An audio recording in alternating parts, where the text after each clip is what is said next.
Here we go. We're live. Incredible It's not morning at all. It's 12:21 on the East Coast. So it is definitely incredible afternoon. Okay, so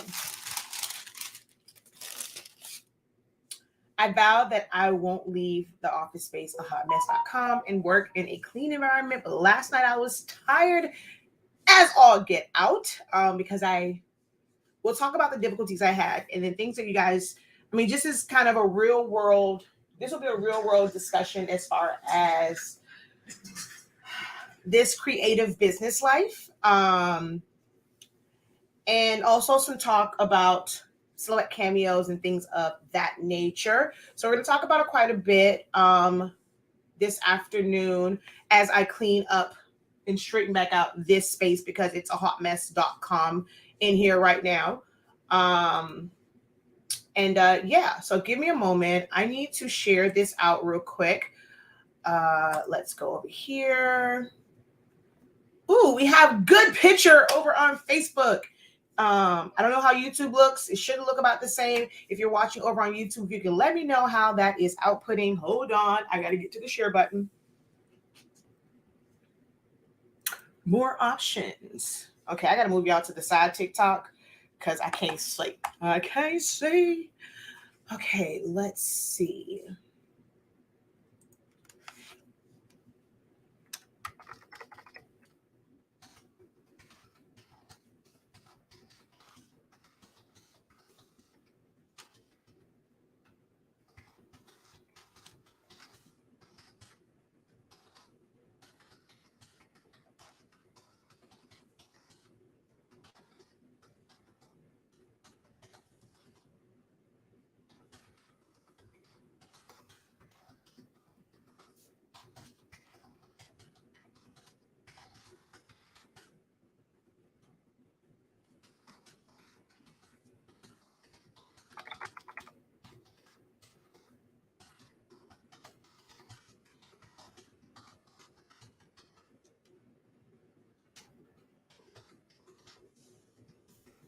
All right, I'm sorry, give me one moment. I'm just trying to share this out.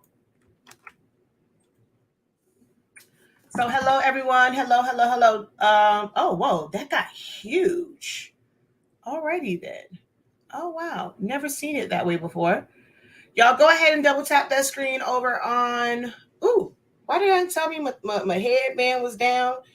It's all down over there. Like, y'all didn't even tell me I was on here looking crazy. All right, so let's go. More options. Share to a group.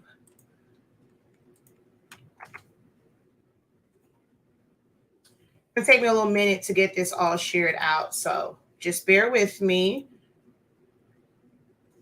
You guys can hit share as well. Definitely share it. The more people that share it to my group, the more people will see it. So if you're in Honestly Speaking or I gotta change the name because I get confused sometimes. That name is way too long. I don't know what I was thinking. I need to change that ish back to Silaholics Anonymous because now it's like, let me see, I'll tell you exactly what it is I'm about to share to it. It is Learn with the Professor, Silhouette Salvation, Creative Business, and more, but I can't stand that name. I'm going back to Silaholics Anonymous, but yeah, share it to that group if you're in it.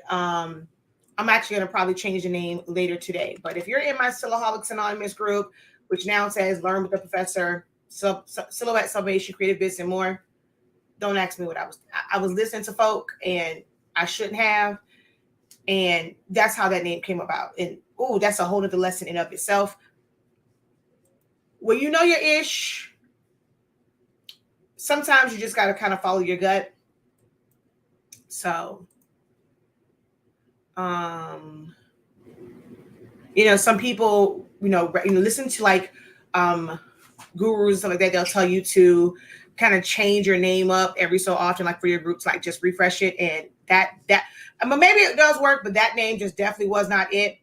And then, so I combined what one person told me, then somebody else trying to brand the whole professor thing. And I just don't like it. I just don't like it. No, I just don't like it. No. Alrighty. All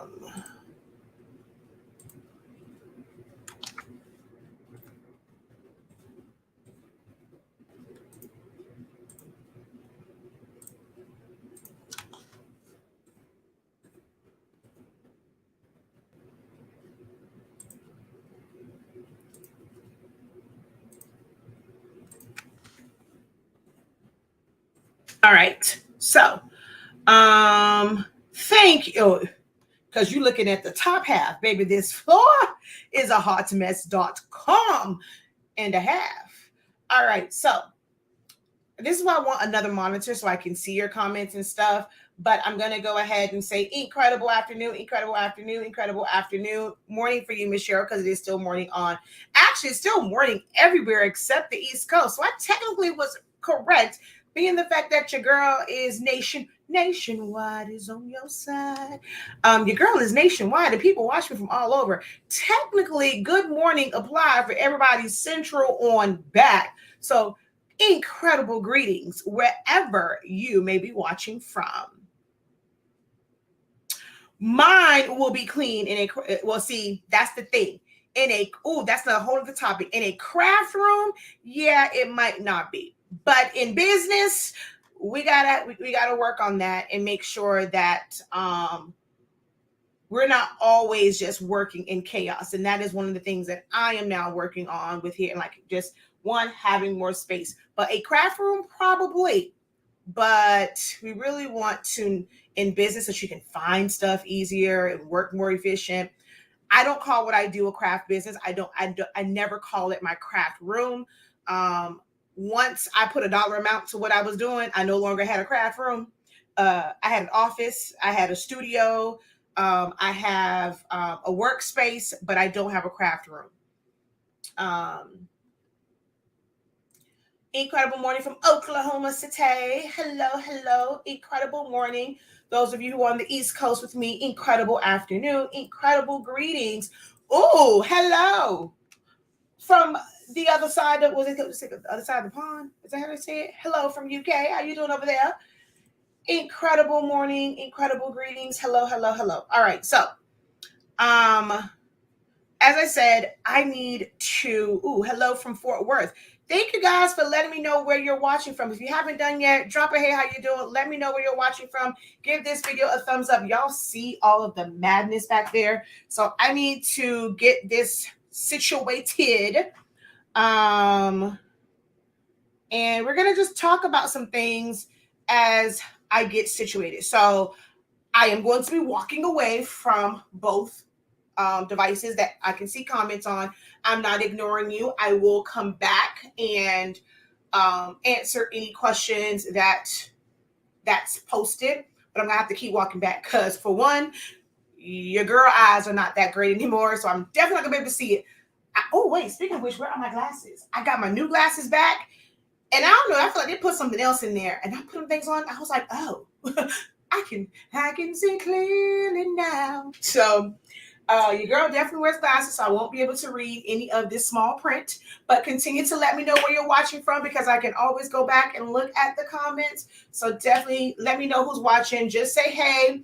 It takes 2 seconds to say hey. So between all the platforms, all 68 of you right now should be able to let me know. Just say hey, so I should see 60 comments of hello, and at least half of y'all telling me where you're watching from, okay? Do I run a sawgrass? So see, what had happened was I purchased one like 2 years ago. Probably like a year ago. I think that was a purchase from last year. It was a capital purchase from last year. That thing ain't been set up yet. So technically, no. I have one. She is very pretty sitting on my printer shelf, but I've never set her up. So I cannot answer like direct questions for the sawgrass. Please provide a link so all your incredible students can purchase that shirt. Oh, the professor taught me. Y'all will rock this. Y'all want one of these? Y'all want one of these? The professor taught me to be incredible. Y'all want one of these? It'll give even something to do. He's wanting to get, when I say something new, I mean getting more into like making shirts and stuff. Okay, but that's a thought. That's a thought. Alabama, New York, Shoptown in the house, Jersey, Georgia. Yes, I am on YouTube, and I'm actually streaming to YouTube, Facebook. I need another device so I can start doing some Instagram as well. But yes, I am on YouTube. I'm actually on both of my YouTube channels, Sillaholics Anonymous and Honestly Speaking. I just brought my first Cameo. Hi from Miami, Florida. How you doing, love? Literally, love. Hello from North Carolina. Thank you guys for jumping on the live feed. All right. So it's an open forum, but I did have some things that I wanted to discuss. So we'll go through that. But if you have additional questions, guys, please feel free to go ahead and post them. When I'm live and I'm saying it's a Q&A, you can ask, what you need. I do my best to answer them within reason. And not have to have like a whole sermon in class on it. Kind of, just answering your questions as quickly as best as I can, and to get you the information that you need to maybe do additional research. If it's anything design related, computer, like program related, right now I am going to be focused on the other side of the room, so I won't be able to really do anything like showing you demo wise, but I can definitely probably talk you through it. Okay. I think something. Please, you make balloon numbers. Huh? Who make balloon numbers? Me? Your question came in kind of weird. All right. So first, let me say, you got to stay in practice of whatever it is you do.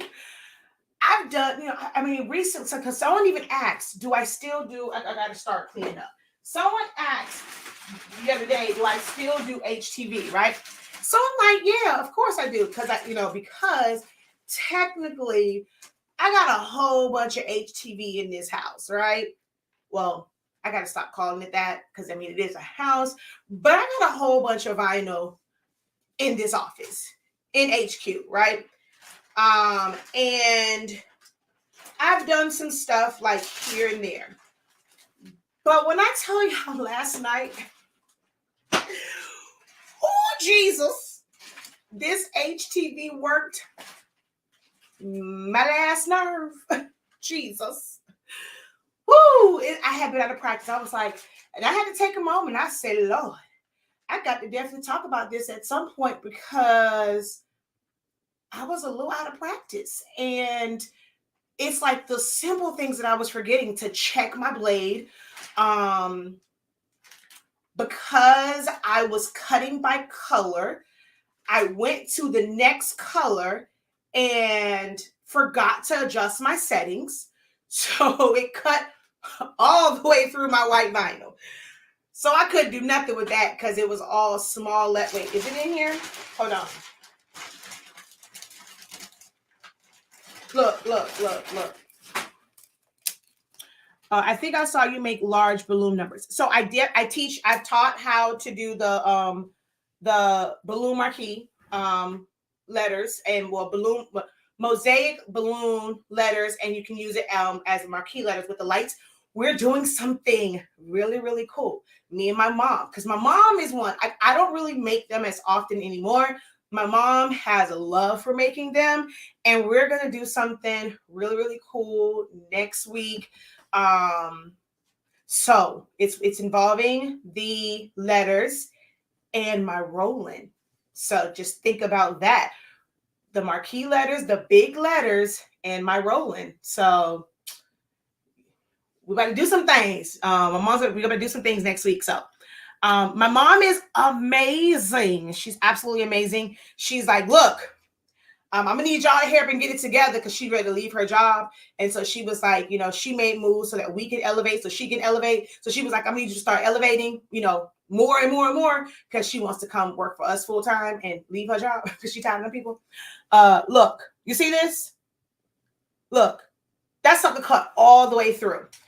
And it's literally just being out of practice and like things that I know to naturally do because I chose to cut by color.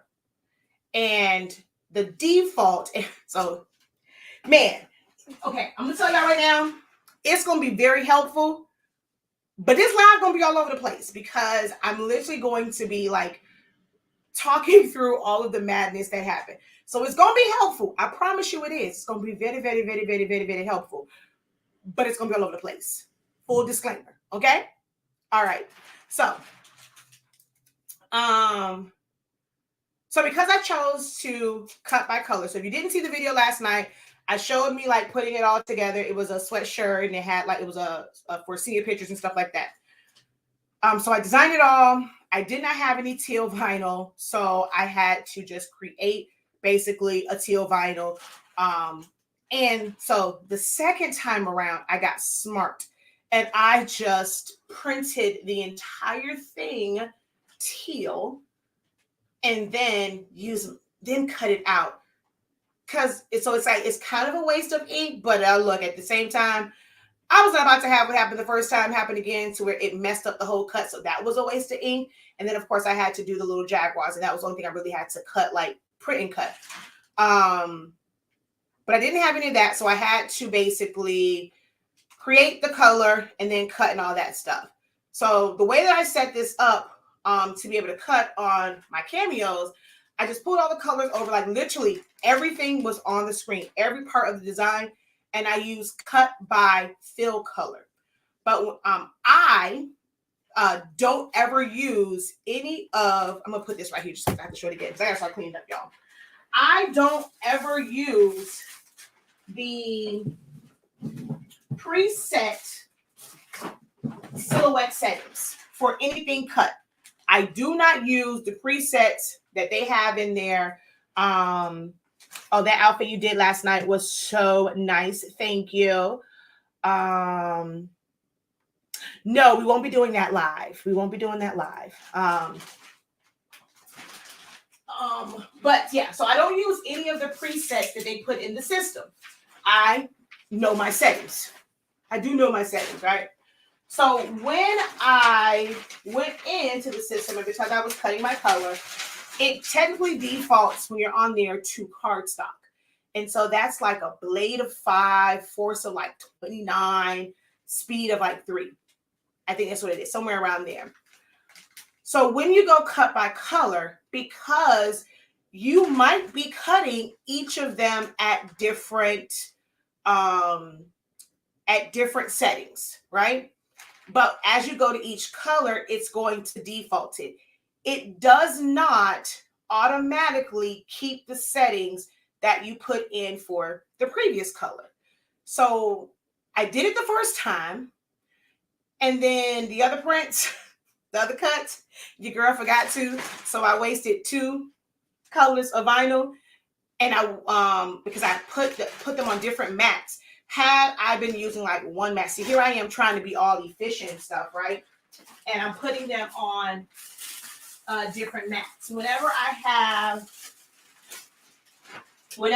like a lot of cuts and stuff to do, whether it's print and cut or different colors of vinyl, whether it's adhesive or HTV, I like to put them on different mats.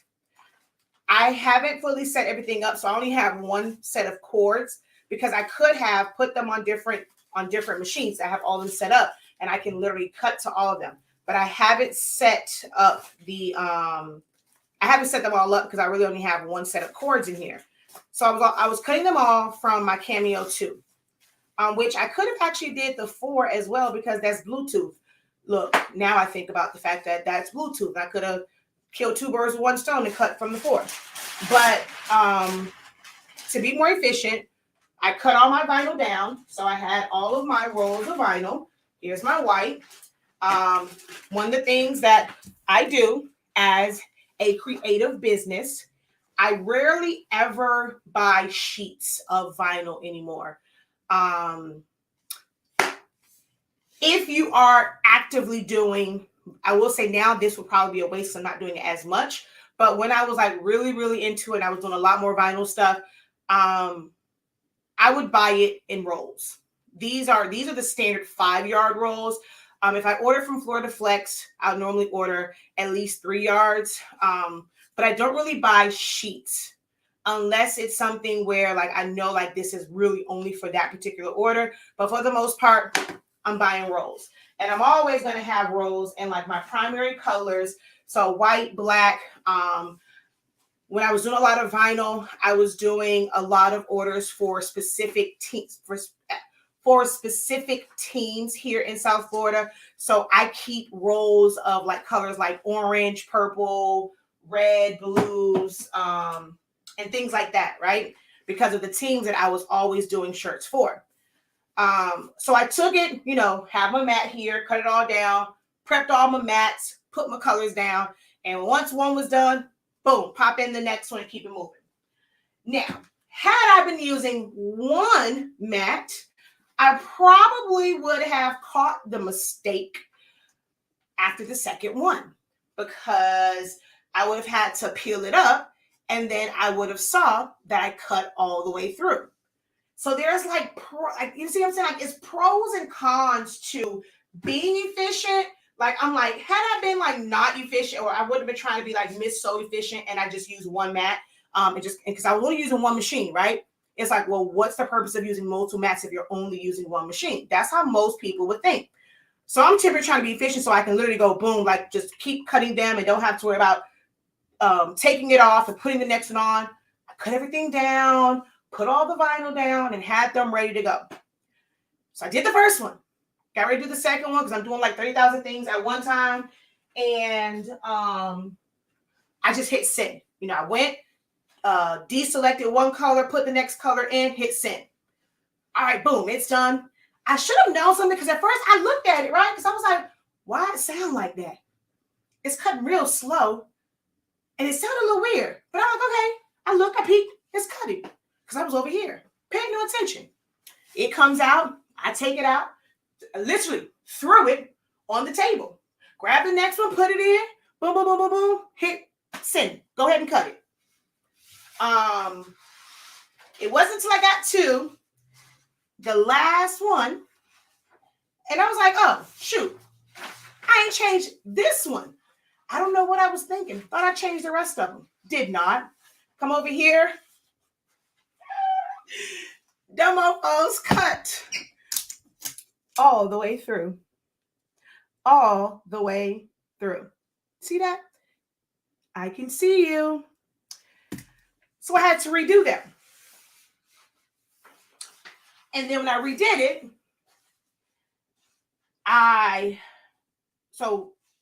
two of them were fine. And I don't know what I did. The last one was messy because my black didn't cut all the way through. So I thought it was something wrong with my black, but it wasn't. But I had a hell of a time. Like I had to redo the black. Ended up having to do like three cuts on that because no, 4. One cut too far through. One didn't cut far enough. And then the other one, where is it?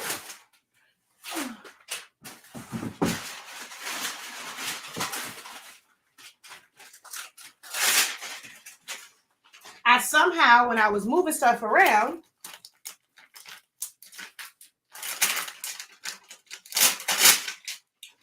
it was too far down. So guess what? My R got cut off. Then I had to go back in, ungroup it, take the R, put it to the top to cut just that, taking up time. It's like I got time for this. Then on one of my mats, I don't know what was going on, but obviously it was warped or it was something with the mat because everything on this side cut well.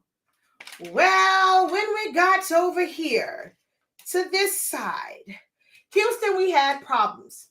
Now, technically, I could have salvaged this, but then trying to line this up and figure out where it goes, right? So I recut this. And what did I have to do when it was time to put it on the hoodie. I couldn't even put it down as one because of the hoodie, and I think the way it stretched and all that stuff. I still had to do it individually. So when I tell you I was mad about this, because I still, like, I wasn't even thinking about the fact that, like, how it was cut out. And it's like, Shakia, just the same way I did the R. Just cut the damn S and the 20, the two twos over again, because you got to just hand place them. I wasn't thinking. So what I did, wasted vinyl.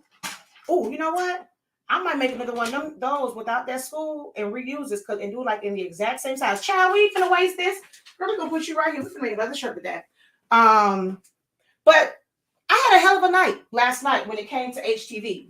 HTV was really not my friend last night.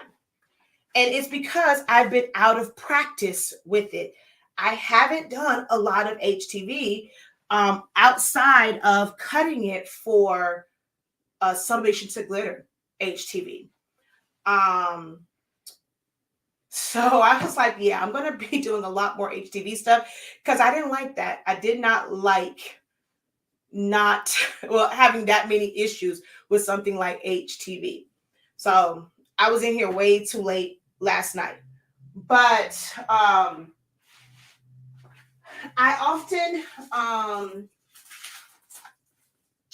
hold on, y'all. Let me put my mats back up. All the mats I had to use last night. At least I put them back in the what's the name, or at least these I did. Hold on, let's go from this direction. Put them mats up there. So I was thinking about the time I had last night with this, with the cutter, and the fact that it was like simple mistakes, right? It was little things that I forgot to do in setting it up. And a lot of times people tell me, they're like, oh, I just got a Cameo, or, I'm thinking about getting a Cameo. Do you have classes on how to use a Cameo? And I often say the machine part is easy, because all you're really doing is putting it on the mat, loading it in, and cutting.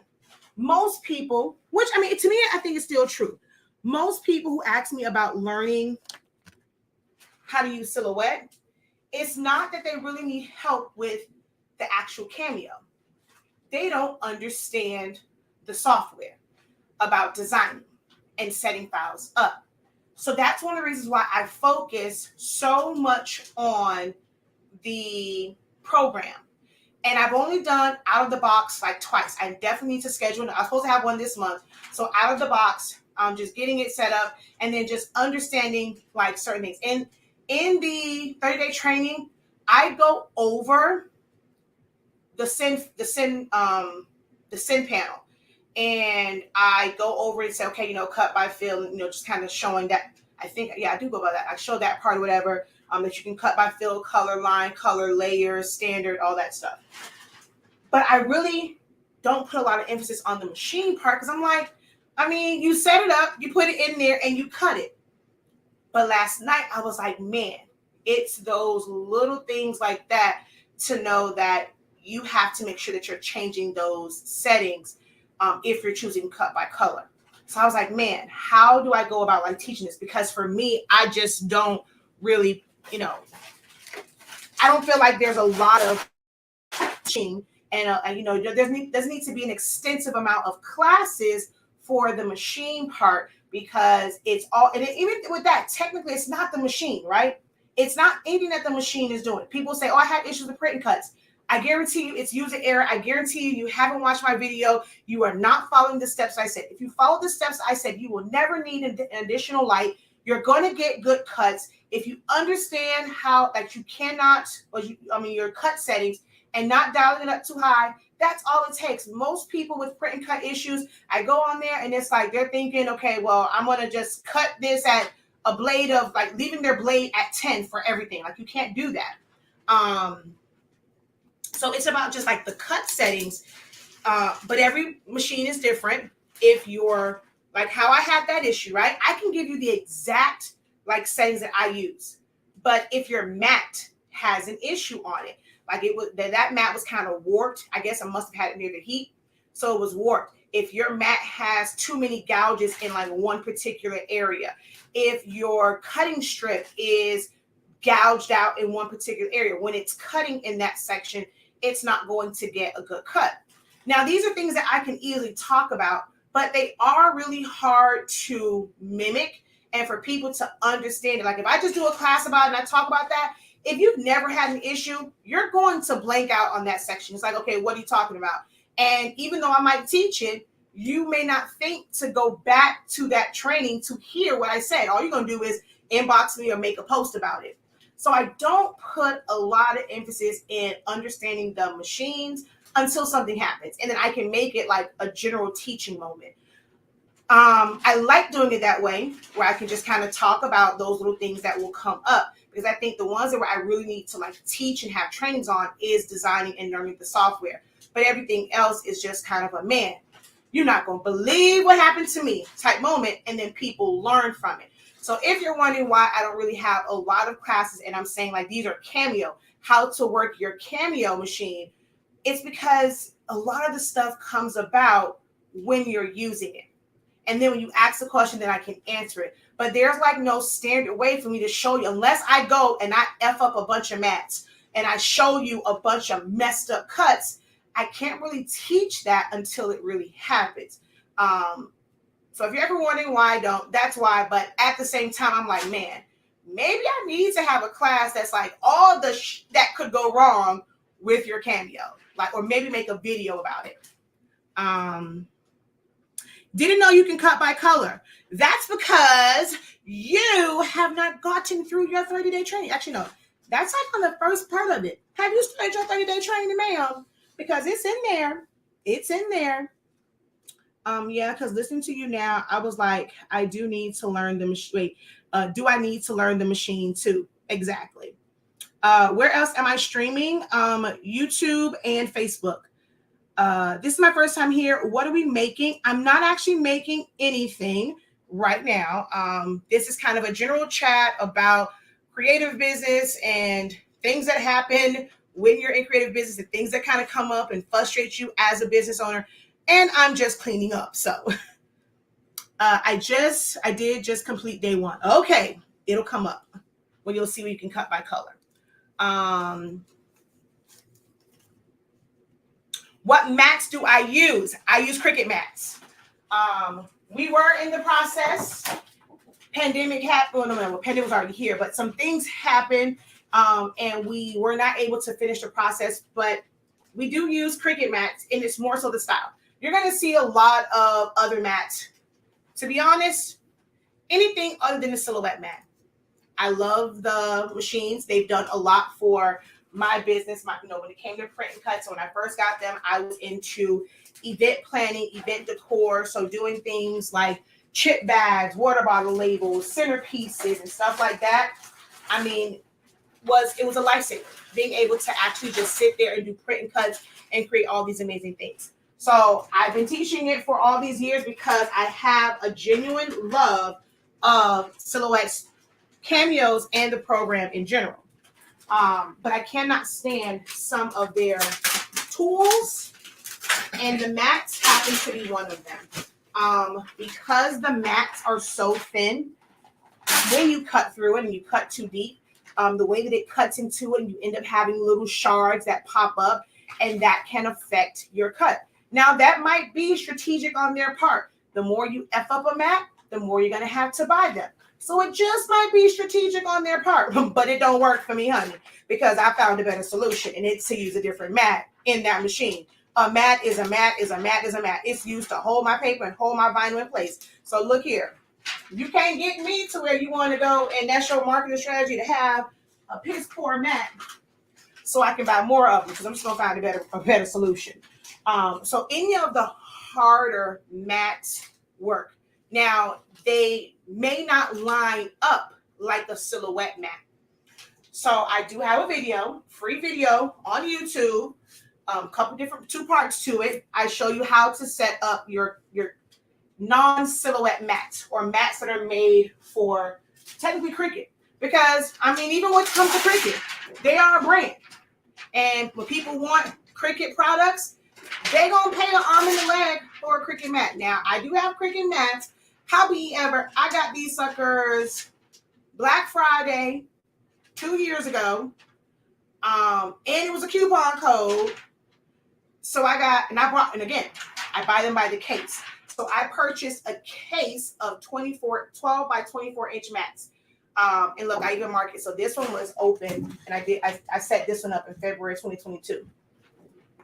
And they've actually, I'm down to like a few mats, but I only purchased 12 by 24 inch mats because it technically gives you more bang for your buck because you can use both sides. So as you can see, I have it taped both directions. You have to flip it that way, but it's like having two 12 by 24 inch mats if you really only do smaller things. And I do like 11 by 17. So I'm always adjusting where I put stuff at so that I'm not wearing down one side of my mat. But I only purchased 12 by 24s. I do have some 12 by 12, which you saw here. But these,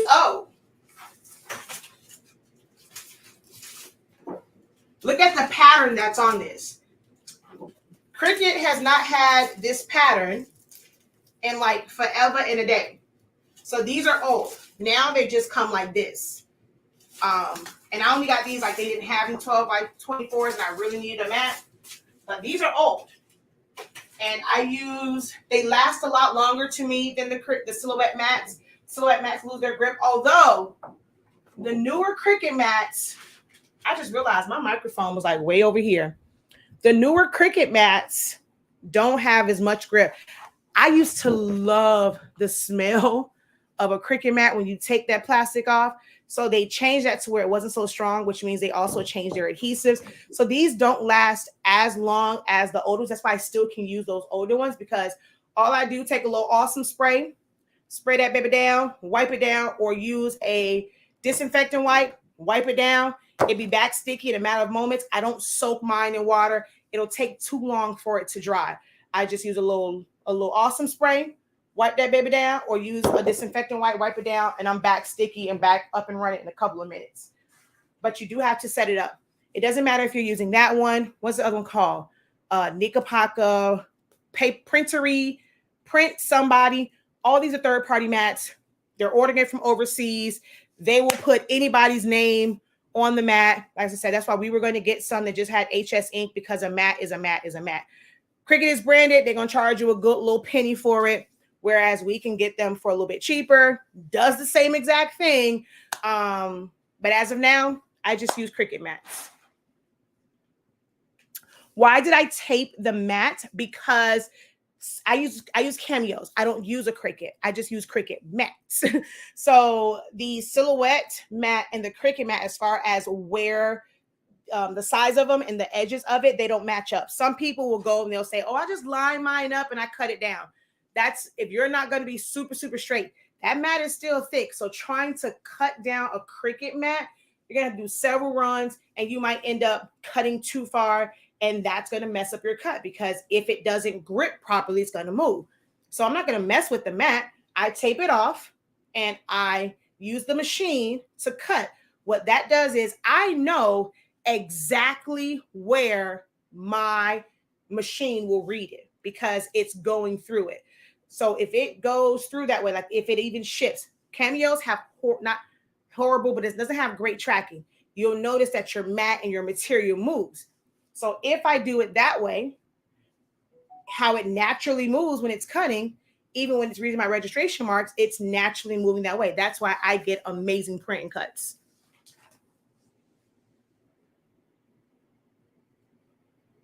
So I mean, Hobby Lobby brand with Printery, Nikapok, whatever it is, it doesn't matter, guys. It's just something to hold your material.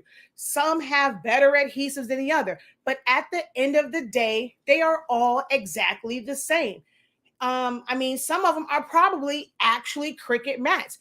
Cricut's probably, Cricut doesn't have a factory here.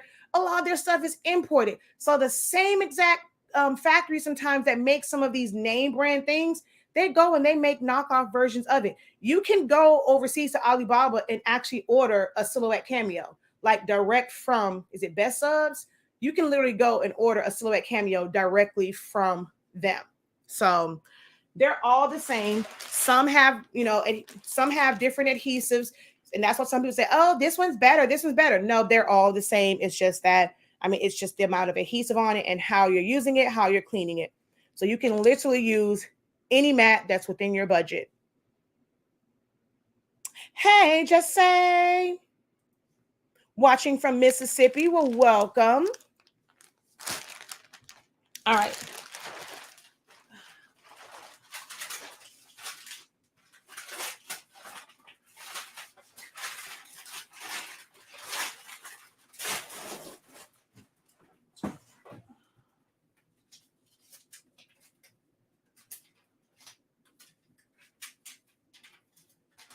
I have a trash and I have a recycle bin. So I had to put certain things in the recycle bin and then all the trash stuff in here. Oh.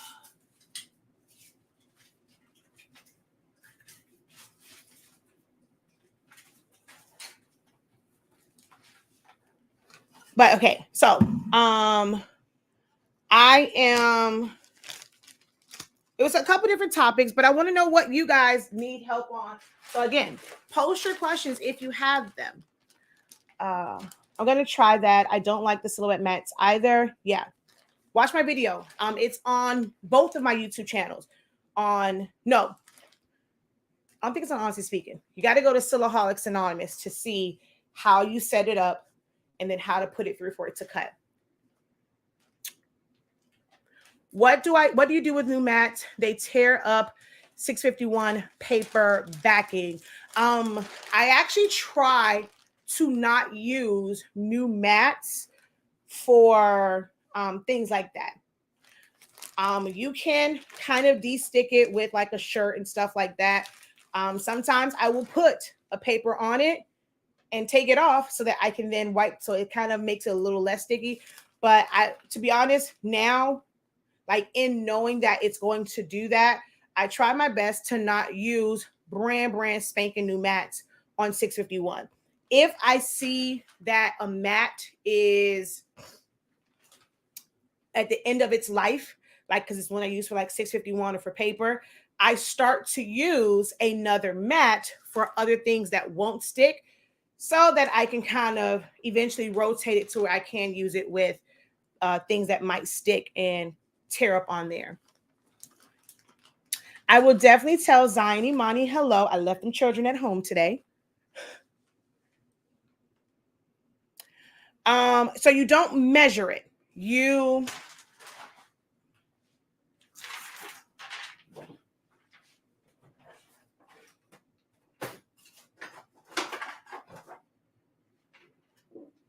I take my Dollar Tree tape, it's masking tape, and you put it across the top and down the side, all right? You have to do them individually. You can't just make one big box when you do it. So, you can put the tape down, but when you do the cuts. So you take it, I put the tape across the top and down the side. In Silhouette Studio, I set up like a cut. So I put 12 by 24 inch mat.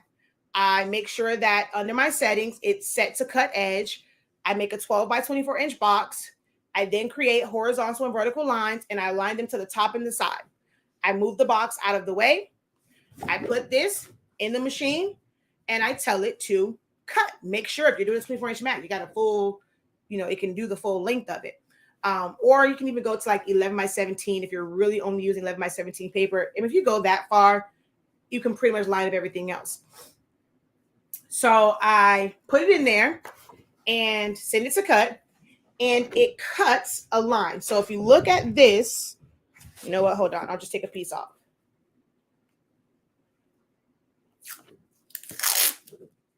You can use painter's tape, frog tape, whatever you want. Dollar Tree tape is cheap. So I'm going to put this in the middle so that you can see where the end of it is.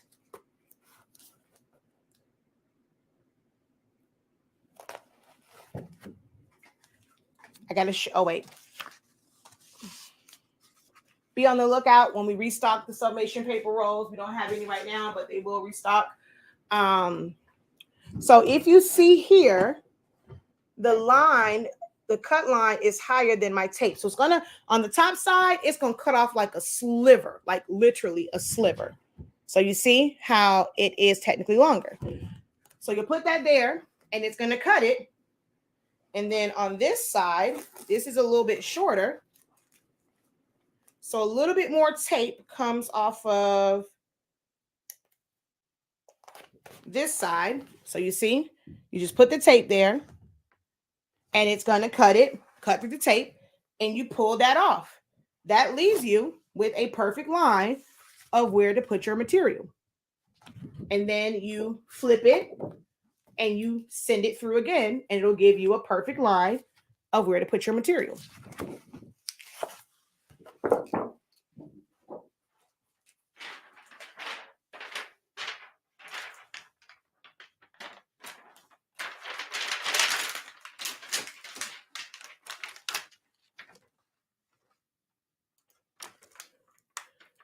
When sending your designs to 631, do you mirror it before sending it to them?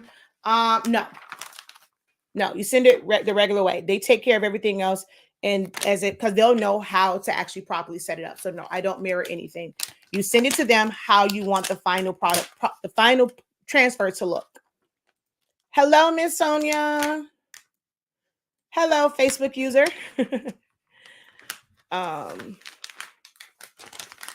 You are very welcome. Okay. All right.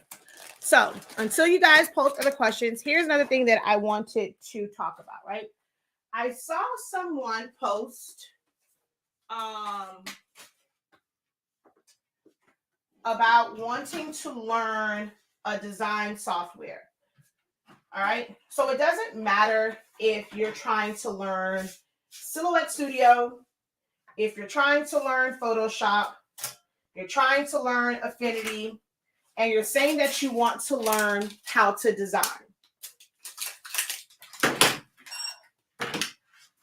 If you are not taking a class that's going to teach you about layout, composition, how to make your design balance, things like that, it's almost like a discussion and someone showing you an example of different things so that you can visualize it.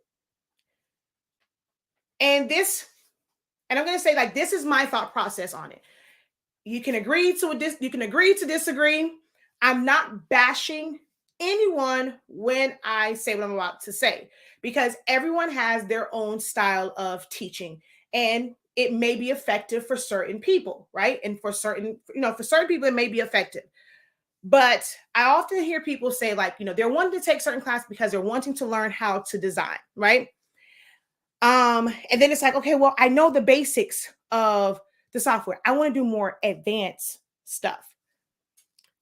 If you say, when I'm to the base, they say, I know how to use Photoshop. I want more advanced on designing.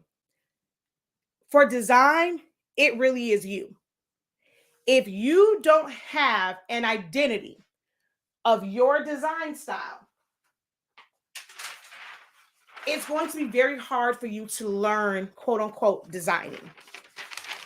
If you know what the tools are, you have a working knowledge of Silhouette Studio, Photoshop, Illustrator, all of those different things, right? Advanced can come into where you are now trying to figure out how to create shading, how to create, like, one of the ones that's popular is, like, I think it's like fall and like the breast cancer one. It's like the different types of like coffee cups, and there's like Mickey and Pooh and Star Wars and all those different things. It's like, it's sketched, but it's a lot of color and shading to it, right?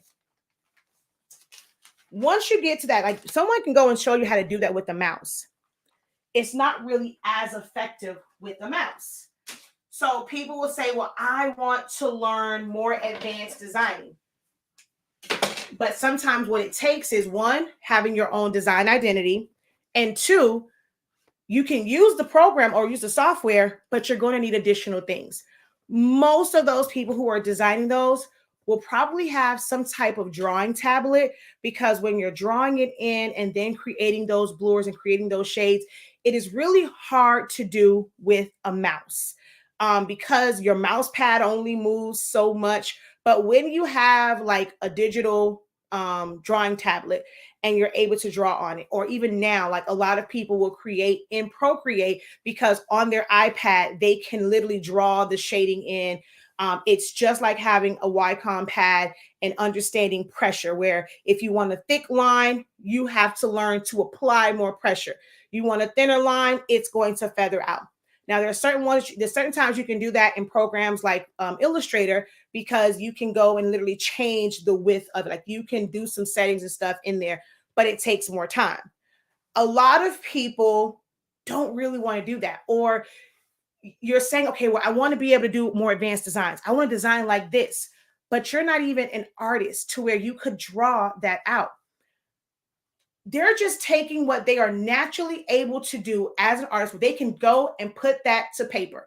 Someone can give them a notebook and they can draw, they can take color pencils and they can shade it in.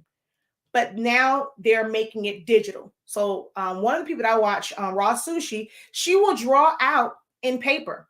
She will trace over it in a red pencil, and then she brings it into Procreate so that she can digitize it and make it in its digital format. And that is how a lot of artists do it.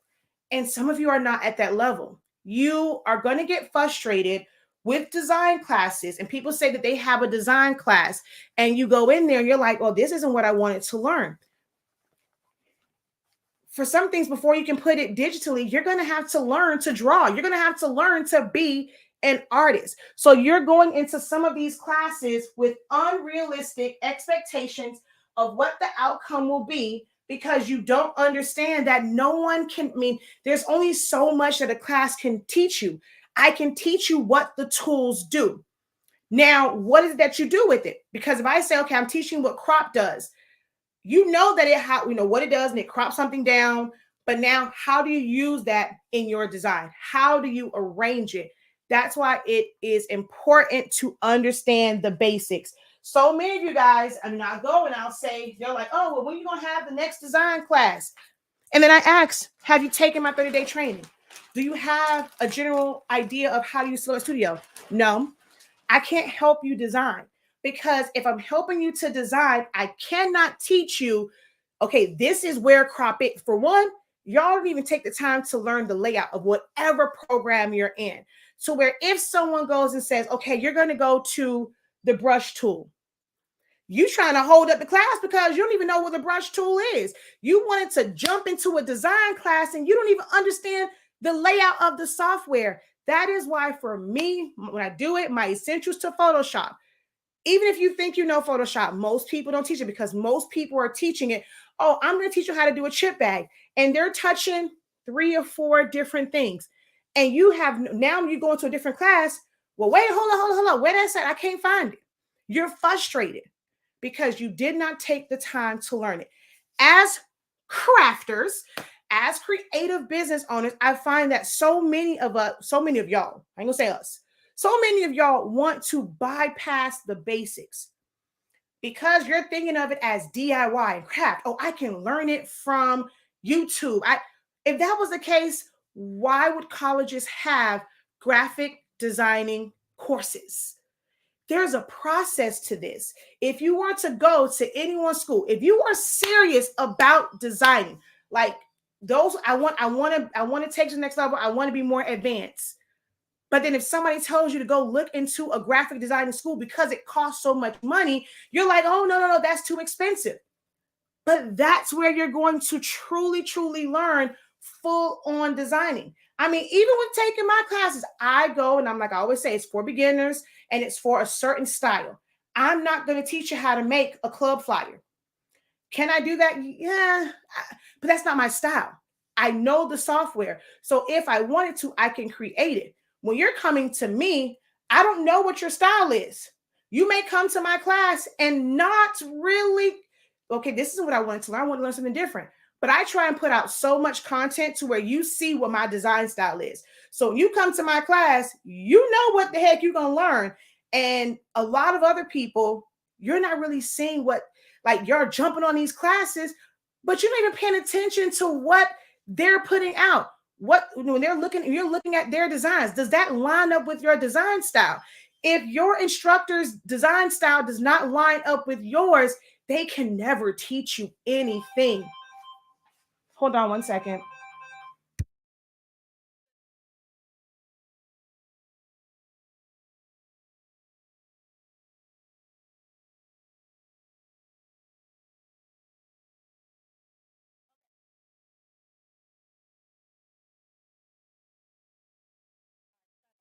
There we go. Sorry about that. Um,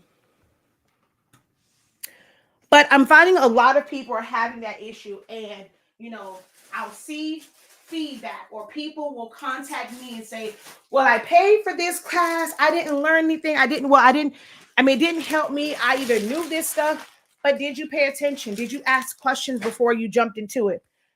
Some people don't like my delivery of how I talk about my classes, but no one can ever say that when they've taken one of my classes, if you've actually paid attention to, like, because I always announce my classes in some type of video, some type of live.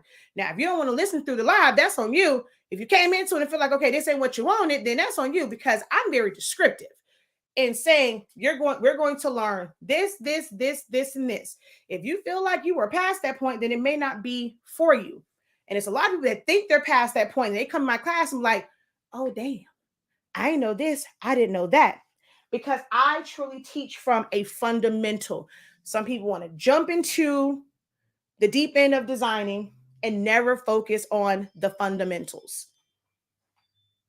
Understanding layout and composition, just understanding the tools first. I cannot stress it enough. If you are waiting for my design classes, you're going to be in for a rude awakening. Because when I go into design, I'm going into design. I'm going to tell you, we're going to take this shape, this, do this, do that, do that. And you might feel like I'm going too fast because you did not take the time to go through my 30-day training.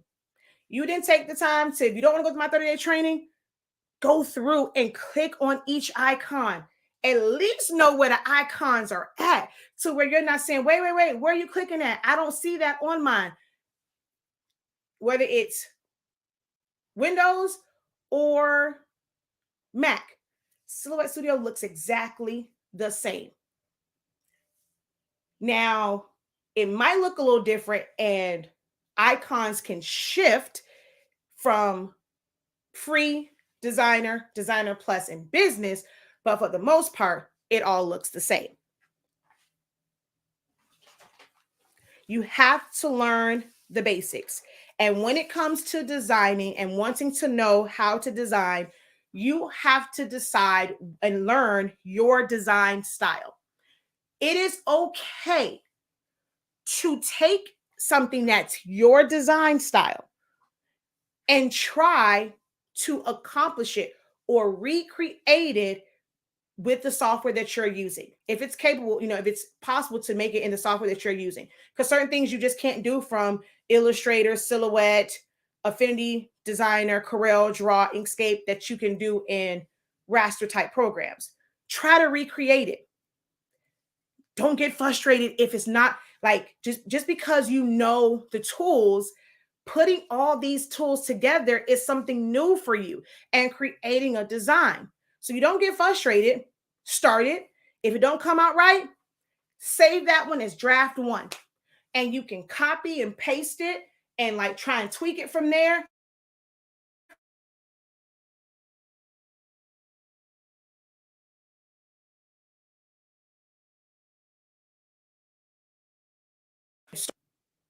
There we go. How you're going to master any design software, how you're going to master designing, is being repetitive with it.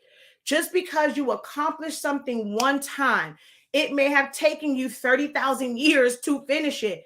Try it again. And the goal is to get faster and faster and faster and faster every single time you design.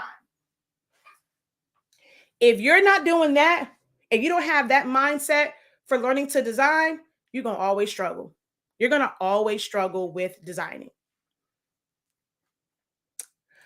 What do you use to transfer Jet Pro 3G transfer pics that are multiple pieces? My heat tape. Honestly speaking, heat tape. Get you a 6-inch roll, 4-inch roll, put it down on there. Some people use masking, but I like using heat tape. It doesn't pull up the color. I'm not good. I am not good at designing. So I Google designs a lot and take that as my starting point and then make it my own. Miss Cheryl, you're good at designing. So don't say you're not good at designing, because you've been my student. I've seen some of the things that you have done, what you do with cards. Designing is putting those elements together. Do you know some people can't even do that? Some people can't look at something as inspiration and figure out how to make it their own. The fact that you can do that, you are good at designing. Anybody that took my class and you've done to me for, you down sure can't say you're not good at designing, because I've taught so many different techniques. What you may need a little bit more help in is conceptualizing your own layouts and your own, like, understanding your composition and what your style is. And that's, figuring out your style, putting some stuff that don't make any sense and putting it together will help you develop your style. Because if you can take someone's design and you can mimic it, you're good at designing because you can recreate it. It's just the creative side of it. You have to work your creative juices. You have to take time where it's not for an order. It's not for anything. Not even if it's for, like, I know you're not into business, so it's not an order for you. But if you're trying to make a gift for someone, that's the wrong time to work on your creativity, because you're kind of under a time crunch. If it's for someone's birthday, you know that you have to finish this by this date because their birthday is on this day. But if you just take time, it's like, I just want to spend some time designing. I don't have a concept. I just want to go and just start putting some ish together. And that's how you have to train that creative side of your brain. If you're, look at how it was. If I'm not working that and remembering what all I have to do, I'm going to forget it. So you have to do things where you are working that side of your brain. Oh, someone just said that I should make this and sell y'all this shirt. The professor taught me to be incredible. I have loved and learned from every single class I've taken from you, and I've taken many. Exactly. You got the tools. Make sure you guys double tap the screen. I've been on here for an hour, and I don't like the likes that's over here. I should have way more likes by now over here on TikTok. Y'all double tap that screen. Double tap that screen. But yeah, so I saw someone saying that, and it was like, okay, I want to be more advanced, and it's just a matter of working that creative side. Definitely have to learn to work that creative side a little bit more. Like, because I made a post that I'm like, I'm dying to teach something. So I said a lot of people ask me about this. And when y'all see how simple, and this was one where this wasn't my original idea. This is how Grand Theft Auto is set up. That's where they got the original idea, even for the shirt, came from Grand Theft Auto. And I took theirs and I made my own version of it. When you see how this is done, you're gonna be like, really? That was it? I don't know. Like, I looked at it and I knew exactly what I had to do to be able to accomplish it. And you guys can look at this and probably tell me some of the things, like what steps you think it took to at least even make like the background. But I said today I was dying to teach. A lot of people asked me about this one. So I said I might do a little pop-up class on how something like this is created. So that's why I said I might end. I said, who wants to learn something new? It's this. So after I get everything cleaned up, I'm probably going to schedule a pop-up class and show you how that was made. Any other questions for me?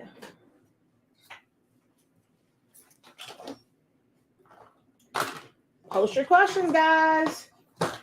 Y'all always say you want help, and the moment somebody's on to actually give you real time and real world help, y'all get silent.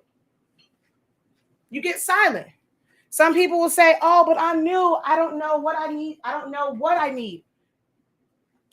Then that means you're going to build whatever you're doing completely off of somebody else. What did you get into this for? You know, getting a Cameo, getting a sublimation printer, getting eco solvent. What did you get into it for?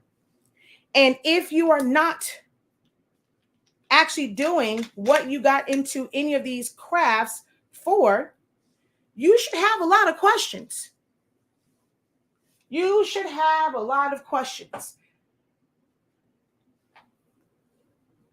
Yes, that was made with my Roland.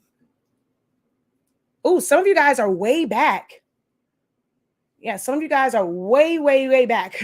If you're talking about mats, so I guess you came in and it's playing from wherever you joined in and you're not watching it live.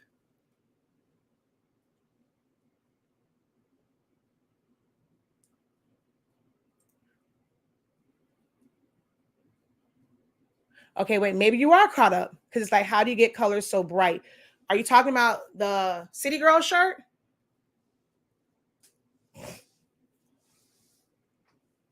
Welcome over on TikTok. We're just having a general chat and discussion while I straighten this room back up that I've been working on for over an hour and feel like I haven't accomplished much.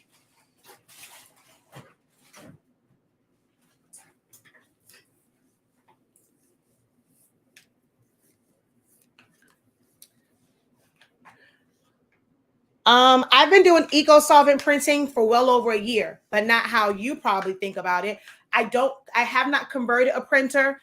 I was going to convert one, but I didn't want to convert another Epson. I didn't want another Epson. I wanted to see about using another printer.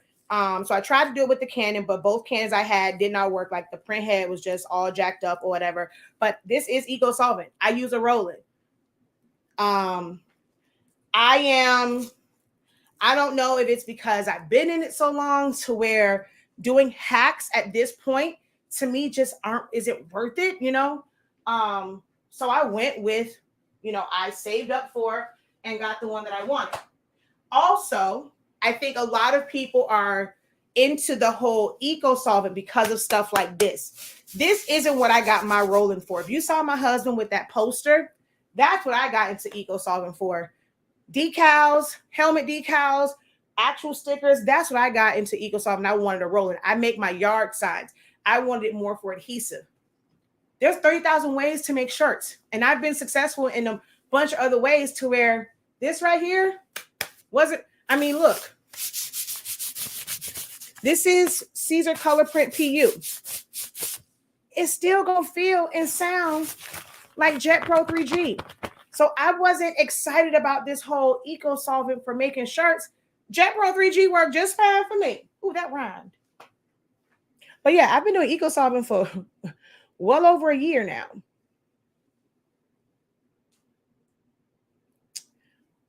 I'm sublimating on flock today for the first time. Is it SubliFlock?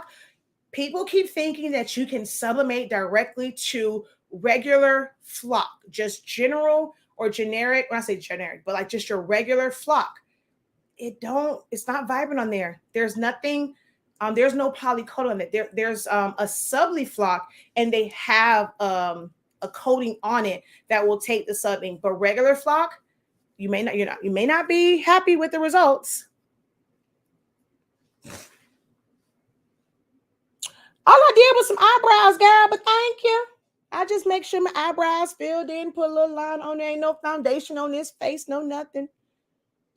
But thank you. Thank you, my love. Your colors overall. There is no trick to getting colors bright. It depends on the printer that you're using. This is eco solvent print. That's just how it prints out on that particular printer. When it comes to sublimation, I use, honestly speaking, sublimation paper. This is printed with plain paper setting. All those up there printed with plain, well, no. one of them was printed with premium matte. One was plain paper setting ×2, and the other one was plain paper setting 1 time. But yeah, so I mean, this is literally, sometimes it's your printer. This is printed with my Epson 7820. It's your paper. Honestly speaking, sublimation paper. And it's bright. I didn't do anything special for this to come out this way. It's knowing how to properly do things. That's something I can attest it to, is knowing how to properly do it. When it comes to these prints, I just use good paper. I mean, to get these, it was just using good paper. In order to get good results, you have to use quality products, quality substrates, quality media. Some comments were filtered to protect the community, so whoever just posted something or made a comment, I don't see it. TikTok deemed that it wasn't right. Something wasn't right about it. Roland is big business. I'm in business, so I wanted that. I outsourced for years. That's another issue that I'm seeing within this creative community. You guys think that the way to secure the bag is doing everything yourself. You think that the way to secure the bag is to buy every printer, every machine, every blank that an influencer whose job is to influence you so that they can make money. They will get things for free. They're making money because you are clicking on their links. Their job is to get as many people as possible to click on their links so they can make money. They don't give a damn if it worked for you or not, if you are going to know how to work it or not. They don't really give a darn if you really don't have the funds to get it, but this is what you need to make 6 figures. This is what you need to be successful. It's going to keep coming that way because that is what their job is. So you run out and you get this thinking that it's going to instantly make you money. I knew that my Roland was a good investment because I spent years selling things that I outsourced. Is my profit margin as high as me having this machine? And once it's really paid off, because like if you are not paying it off, you're making payments on it. Guess what? As like when you're making that payment for that, it ain't no different than outsourcing those prints. It's probably about the same amount of money until that machine is paid off or it's paying for it. Like you paid it off and everything now, like you're not worried about paying it. Then that's when you'll make profit off of it. But if not, it's no different than outsourcing because you're still paying somebody. You either going to pay the company that you have a payment plan on, you're either going to be paying Sezzle until it's paid off, or you can go and you can pay somebody who already has them equipment and you're just outsourcing it. You're going to lose what, a couple dollars, if that. But the issue with all of you crafters is that you want to go and have all of the things and think that you're going to be able to do it yourself and don't realize that the money, now you're like, dang it, where the money went? I feel like I'm working and working and working and I ain't making no money because you keep taking the money that you're making and then rather than like really be able to see it and then like save for certain, or you actually have the wrong mindset because if you were able to buy that machine, then you made money if it didn't take away and your light's not off because you purchased this machine. But if your goal is to have more money in your pocket for your personal bills, then you can't go and just dump money into something and not know that you're going to be able to use it. So my Roland, I knew that it was going to make me money because I outsourced. I created an audience and I created a need within my business for it because people wanted yard signs. Graduation time, the amount of yard signs I was selling and paying, I'm not going to say how much I paid because most people, I think he charged like $15. That ain't what your girl was paying because I did so much work and business with them. And that's the other thing. You may outsource. Don't get me, okay, Dave, I'm about to step on some toes. I'm about to step on some toes real quick. I understand being a small business, right? Don't get me wrong. I understand that. And the argument will be, I'm just starting out. I can't afford to give discounts and give breaks. And that's fine. You are starting out. But established companies, when they know that somebody's coming back to them more than one time and you're giving them guaranteed business, you know what they do? They hook you up. So for that reason, it's some of these people who do prints and stuff like that, I can't really rock with you because I'm willing to give you business. But what I'm not going to do just to support a small business, if I'm like, in the first couple of times, I'm going to pay regular price. And I did that over there.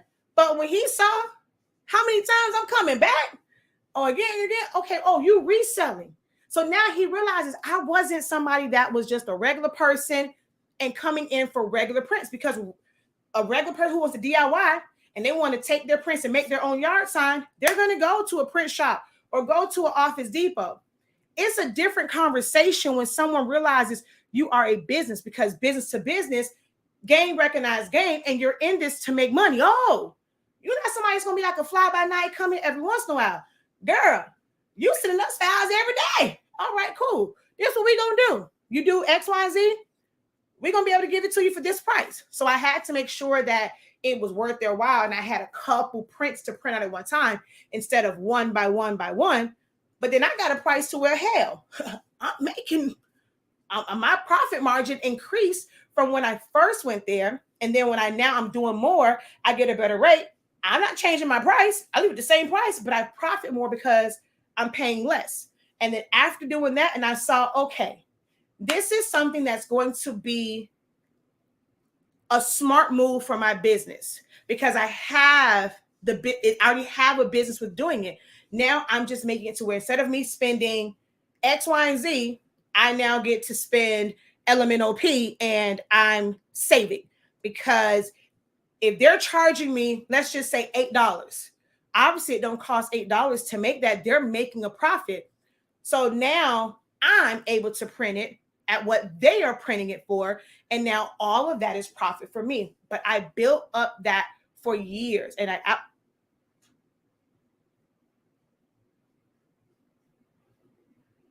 was my role in doing this self-cleaning, baby. I'm going to lock myself in this room and call 911. Oh, Lord. But that was my role in doing its cleaning. I was like, wait a minute now, Jesus. My heart fell into my stomach, y'all, like real quick. I'm about to run the closed off and say, y'all, somebody call my mama. They trying to get me. But,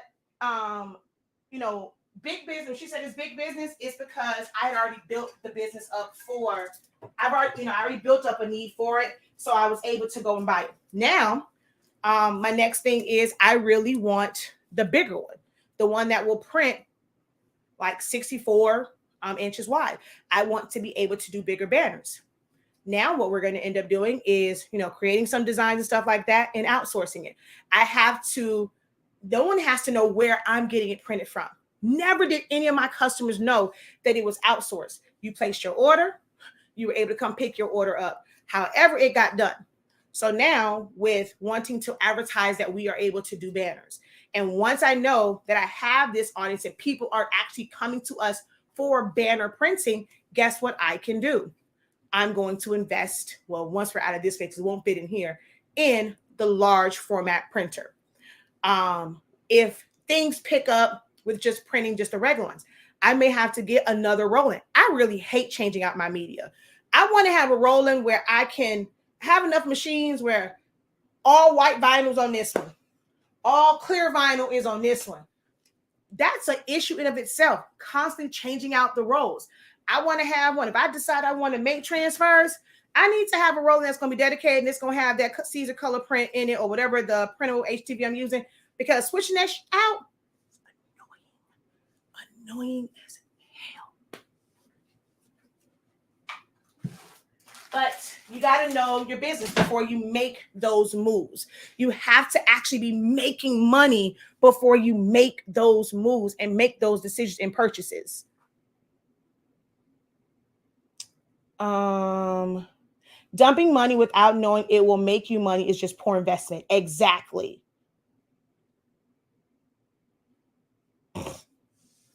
Let's see. I have been having issues with my registration marks reading. I tried to do it manually, but it didn't work. Do you have a video to help with that? I sure do. Just go search Silaholics Anonymous print and cut. I don't know what exactly you're doing. This is what I have groups for, guys. Y'all come on here, y'all access groups. I see some of y'all post stuff in these other groups, and I look right past it because I'm like, I be seeing some of y'all on my, I'm not saying you, but I see some of y'all on my lives. And you want to ask questions when I'm live, and I can't really help you, but then you go post up other people's group. And I'm starting to get to where I'm not answering as many questions in other people's groups. I have a group. You can go post it. Post a video. Let me see your entire process. I cannot help you because people say, well, I'm trying that. It's not working. And they show me their video. I'm like, okay, but you did X, Y, and Z. If you watch my video and I'm telling you, you cannot have any part of your design in the restrictive area, and then you finally show me your picture and you got the whole design all up, snuggled up next to the registration mark, it's not going to read. So the best thing to do is to, if you're not on Facebook, make one and then like upload it as unlisted, upload it to YouTube, put it as unlisted, and then send me the link so I can see what your process is. And I could reply back and say, okay, hey, you forgot to do X, Y, and Z, or book a one-on-one session with me. But I do have a print cut video. Now, if you pay attention to it, it should be able to help you. What material do you use with your rolling to make yard signs or jet printable media? What do you think about Easy Subli? I think it's a waste of money. There's other ways that you can make shirts outside of it. I mean, I like the fact that it has like more like it almost like a Subli flock. It has like a really soft feel to the front, but it essentially is a more expensive way of doing Jet Pro 3G. Like, I mean, you're just doing with Sublimation ink. I had no problem doing any shirts with Jet Pro 3G. I mean, and they're very, very, very vibrant. So for me, Easy Subli wasn't this like mind-blowing thing. At first, I thought it was going to be because I thought like their masking would help and you can pick it up, but you really can't. So it's kind of like pointless. I love your paper. Thank you. You're welcome. Crafted by Mookie. She says, thanks for sharing. You are very welcome. Thanks for telling me. I thought it was the same, just a different name. So you don't recommend converting a printer for EcoSolve even for small business? I'm not going to say that I don't recommend it. It was never an option for me. There are several people on TikTok that are doing it. I will say, like last night when I was telling my mom, I'll show you hold on one second.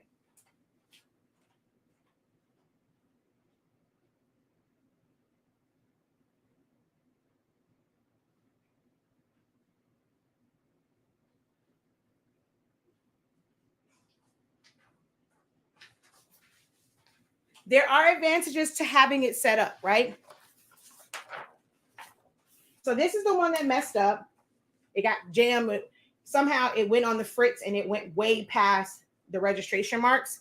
So it didn't actually cut this one. And then I was trying to cut it that way. Then I just did the one box. So this is the one that messed up. And then the second time I just did one color box and I just cut all of them in that color box instead of doing it like this. So it's a waste of ink, but not really. This right here, right? So this was 1 yard of this. One of the advantages to having a desktop version, and I kind of wish someone did have an actual desktop version. Knowing that EcoSolvent and like how the ink should be, okay, hold on. Let me put it this way. My main reason for EcoSolvent is not for shirts.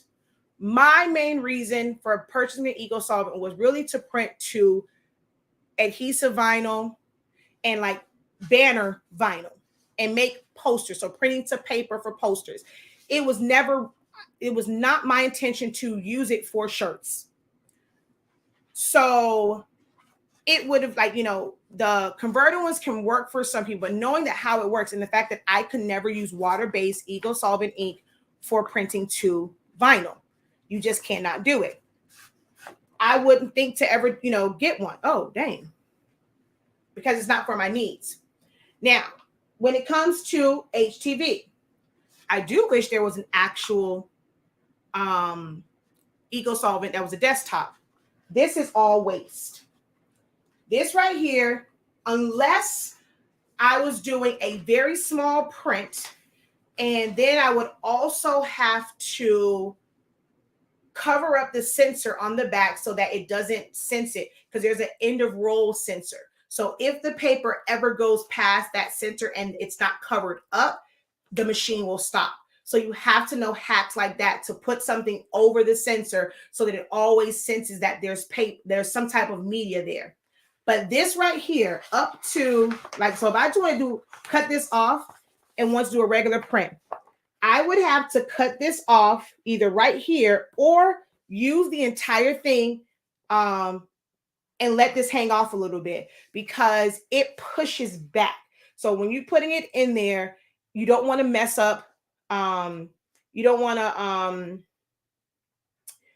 head strike. You don't want to strike the head of your print head. So I would kind of leave this in here, put it in there so that it can potentially print in here. From where the print head is and where the sensor is, I would most likely only be able to print up to here. Because if not, as this part is printing, there's nothing back there on the sensor. So when you're printing with the large ones, be prepared to actually waste.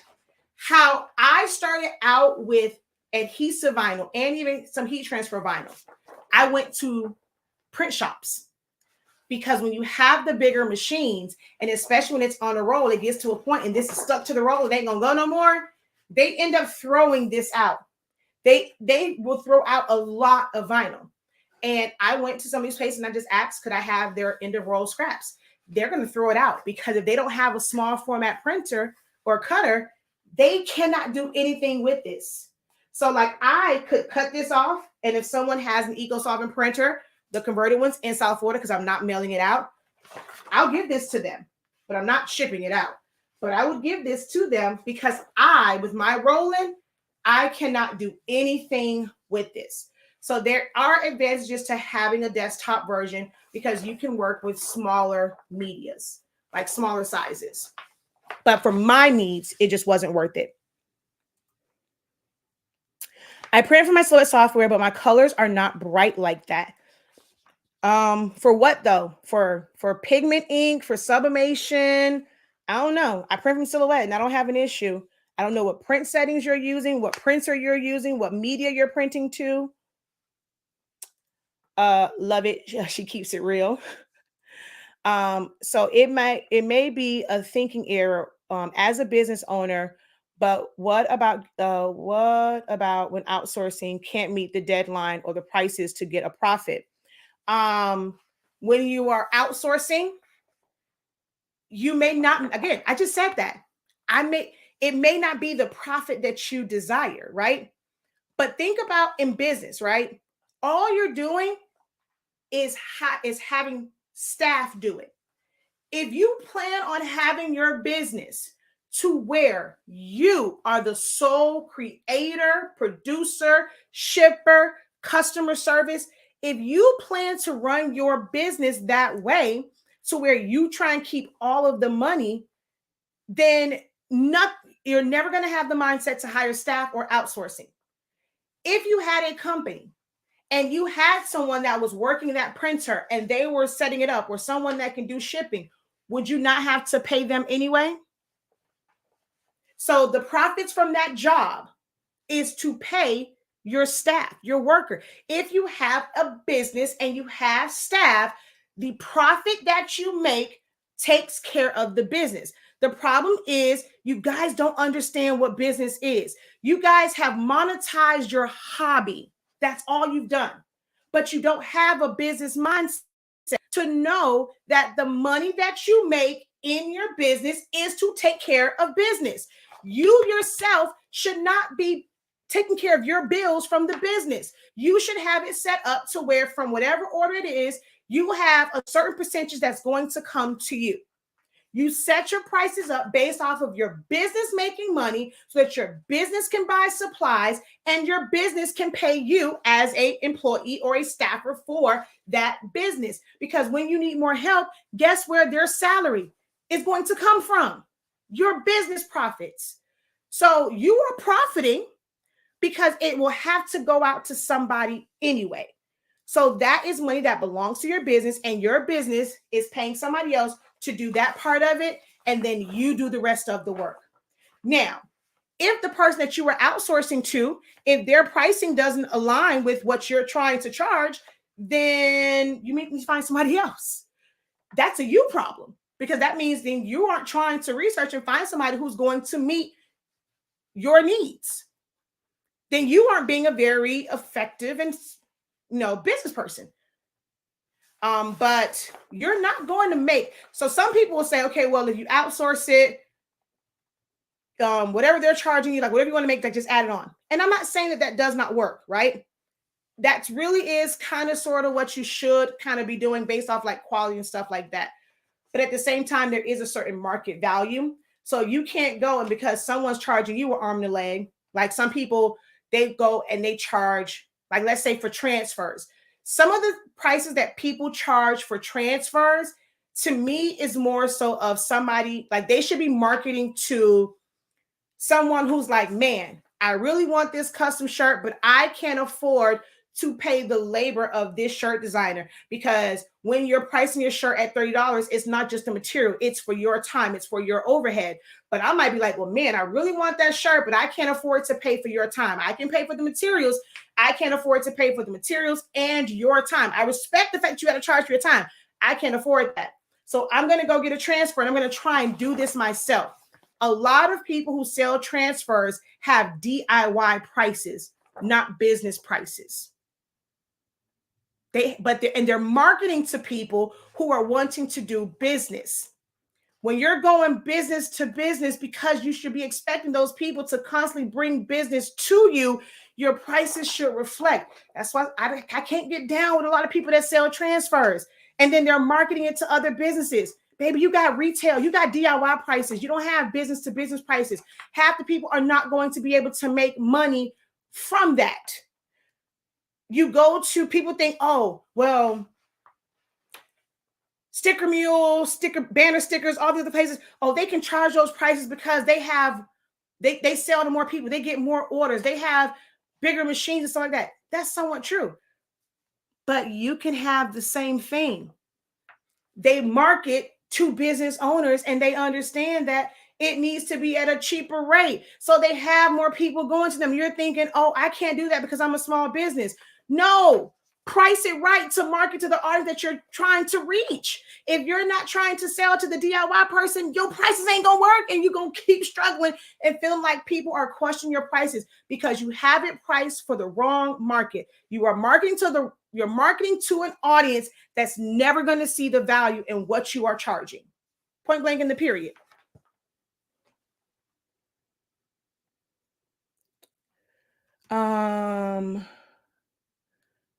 How big does a roll-in print banners? So the one I have the I'm still not working.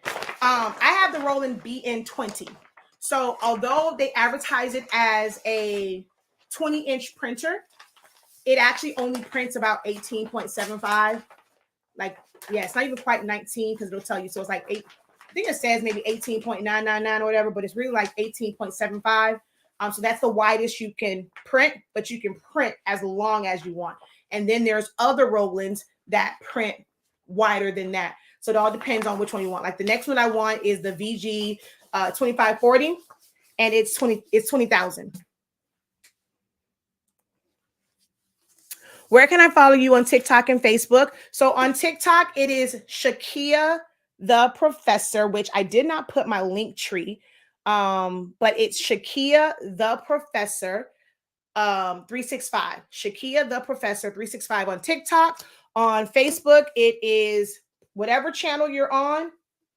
I got a page over there for that. Or you can follow like my you can friend me on Facebook. It's Shakia Lavelle, Shakeya Lavelle. Silaholics Anonymous, honestly speaking, got Facebook groups. I actually didn't post my link tree. That was so bad of me. But if you go back to some other videos, you might find my link tree or just go to our website. Oh, wait, is my link tree on my website? Oh, I got to rectify that. I don't think my link tree is on my website. Oh, that's bad business. Oh, shoot. Note to self. Add my link tree to my website. But if you go at the bottom, it has all of my links to get to my YouTubes and Facebooks and stuff.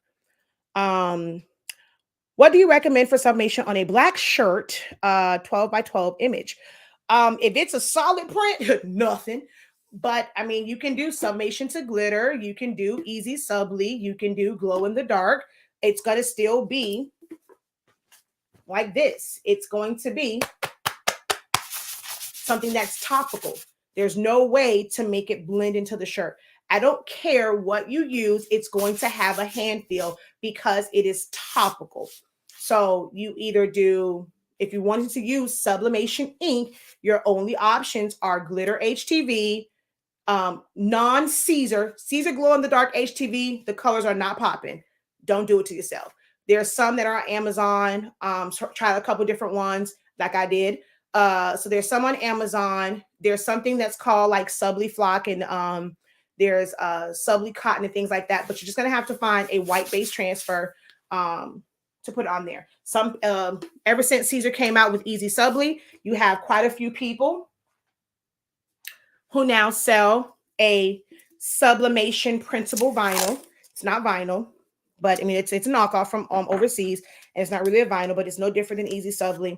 So you'll just have to find someone that says they have, and they say sublimation paper for darks, run. They don't know what the hell they're talking about.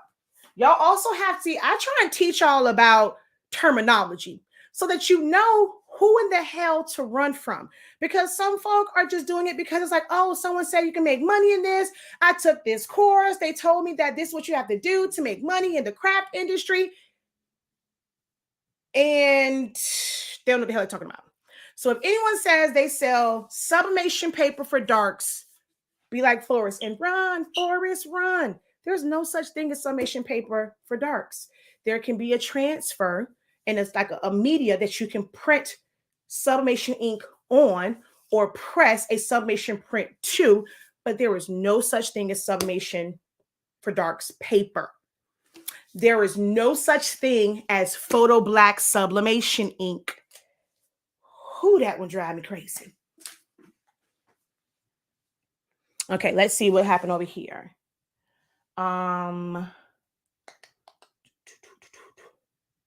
Have you had any problems with your roll-in? I've seen a few folks say they've had head issues. Everyone that's having head issues are the ones that wanted to, Roland got a cheaper version. It's literally cheaper, like a couple $100. So they have the Roland BN20A, which with the Roland BN20A, there is no white, there is no metallic, it's only magenta. And so they created that one, but somehow I'm like, I don't understand what was the purpose of the A when you can just take a Roland BN20 and get the magenta system. So I personally think for them to make it an A, they compromise on the quality. So most people who are having issues with their head, ask them if they have a Roland BN20 or if they have a Roland BN20A. The A have issues. Ow. I paid the regular price for my Roland and I don't have an issue with mine. Did I buy the extended warranty? Hell yeah. I surely did give them $850 for 2 years. Sure did. Heck yeah, that machine, you damn right I'm gonna get the extended warranty. That's business. That's a write-off. I'm not going stuff like, well, one, I'm married to a man. He buy a toaster from Walmart, he put an extended warranty on it. So if I didn't get it on that, my husband would have had my behind. But that kind of investment, you darn right, you better get that extended warranty. Keep dropping those gems. So true. Preach, professor. If you sold transfers from your Roland, what would you sell for business to business? I can't answer that because I don't plan on selling them. I haven't done the math on it because I don't plan on selling them. So couldn't even answer that for you. Because let me tell you why. Right now, the audience that would probably buy from me first, and I love y'all. I really, really do. I tried it before where I was trying to give away stickers, right? But because if I put it out there and I tell you guys that, y'all gonna send me a bunch of bullshit. Straight up. Y'all gonna see some shit that I cannot. And I ain't got time to be trying to edit files and do this. If I were to sell transfers and it's for customs, your artwork better come to me ready to print. Ready to print. And when I say ready to print, you can't send me no like, in order for me to sell it business to business, you need to do the work. Where all I'm doing is printing for you. But if I got to do work, then I'm gonna charge you behind. Most of the people who because you guys aren't really taking the time to learn about designing and how things should be set up. You don't want to invest in other programs in order for you to be okay. Look, at this point, I'm gonna stop pretending like I'm finna finish cleaning because I'm just running my. You know what? No, I can't. I gotta clean up, y'all. I got shit to do. I gotta finish cleaning up. I gotta stop playing. I gotta clean up. I gotta talk. I gotta talk and work. You know, I can't afford another program right now. I can't afford to take this class to learn how to do this. I can't afford this. I can't afford to do that. Then you can't afford, and you don't want to be somebody that's going to make money, because in this business, the cliche is real. It takes money to make money. So if you're not willing to get the proper training, if you want to do it the long way, you want to try and struggle through YouTube videos and trial and error, then that's on you. If you want to try and do everything from one program, when there's no one program will ever give you all of the functionality that you need. You are going to at some point have to learn different softwares, but most of you guys don't want to do that because it involves more money. So you say you want a business where you want to make money, but you don't want to spend any money. It ain't gonna happen. If you're in this and you're trying to DIY everything, bootstrap everything, try and save the world with one Cameo, one printer, only work from Silhouette Studio, you're gonna save some ants and some roaches, because you can't save the world. You cannot run the business because you don't want to spend any money. So if I were to sell transfers, one, I'm not in the business of going to go find no images and just sell it because y'all want the popular transfers and you don't want to do no work. Some people make money off of that. They're going to go and they're going to create some, or they're not even going to create. That's the other thing that bugs me. Half the people that sell transfers aren't even selling things that they create themselves. Technically, y'all can do that bull crap yourself, and you can probably save it because they got a file off of Etsy. They pulled a file off of Google. They just knew how to work their program to trace and detach it, put it in Illustrator, create some cut lines, and now they're selling this transfer to you. Half of them, not even half, 93.65% of them are not designing half the ish that they're doing, and they're selling them as transfers. You could have did that. You can go find your image and then send it to somebody. So for business to business, you got to be willing to put in some work. If I got to go to where, okay, all you found was like a little JPEG, you're going to send that to me. I have to now trace and detach it. I now have to take it over to Illustrator and put the cut lines on it. I just did about a good 10, 15 minutes of work. You're going to pay me for my time. If it's a matter of, hey, here's my file. It's ready to go, ready to print, ready to cut, and all you need is someone to cut it. I ain't got to do no work. You can send it to me. It's cut. I can weed it. I can mask it.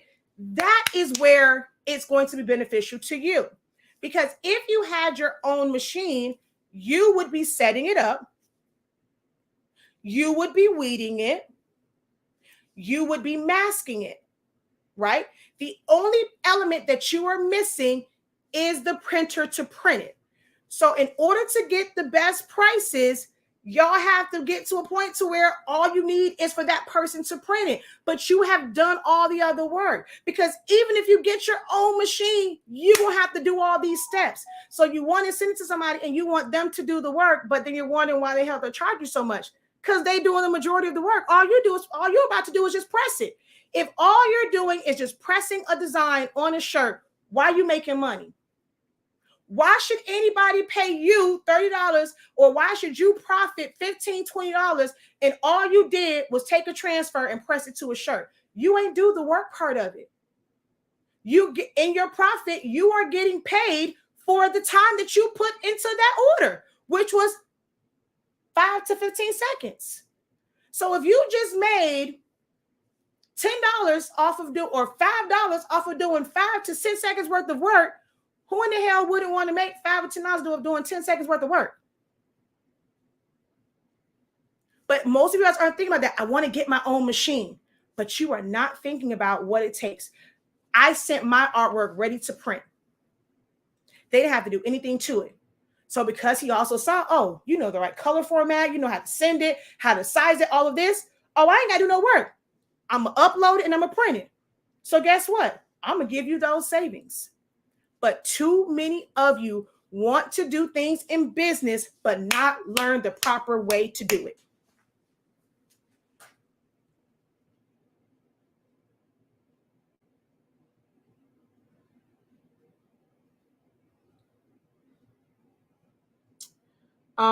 Can you sublimate on Jet Pro 3G?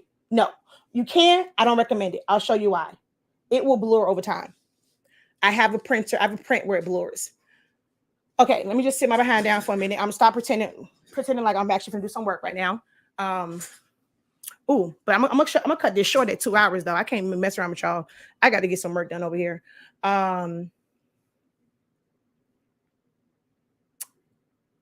Sublimation, I have a 7720. Are you using Honestly Speaking products? Well, at least the paper. What type of blanks? What things are you pressing to? You feel like the colors are not vibrant. You know, show me some examples. You're on Facebook, post it to my group. Let me see the results that you're getting. It could very well be the paper. It could be that you're over sublimating. A lot of people don't realize there's such thing as over sublimating. And if you over sublimate, you're affecting the color. If your paper's starting to burn, it's not going to be as vibrant. What is that you're pressing to? Is it a high count is it a high percentage polyester substrate? Is it one where it's going to take the colors nicely? A lot of the ones that y'all want, those cotton-like shirts, they don't take color very well. It's not going to be very vibrant on those. The ones that have a little shine, the shininess of that shirt is actually really what's making that color pop. How bright is it? Some shirts have more of a like off-white color. Some have a bluish hue. Some are a pure white. Some have a yellowish tone. What is the substrate? I taught this in my sublimation seminar. Took the same print, pressed to a couple different things and showed that you can have the exact same print and it's going to look different. If you go back and watch the video it has a puzzle of all the Disney princesses as a toddler. I showed the tumbler, I showed the puzzle. There are two different substrates. So one substrate, it looks brighter than the other. Those are things that you have to understand. It might seem very boring to learn that, but this is what I teach in my sublimation seminar, the things that you really need to understand why your prints look the way they do. What can I do to improve it? You all think that a beginner sublimation is okay, teaching me how to put ink in a printer. That's something you can learn from YouTube.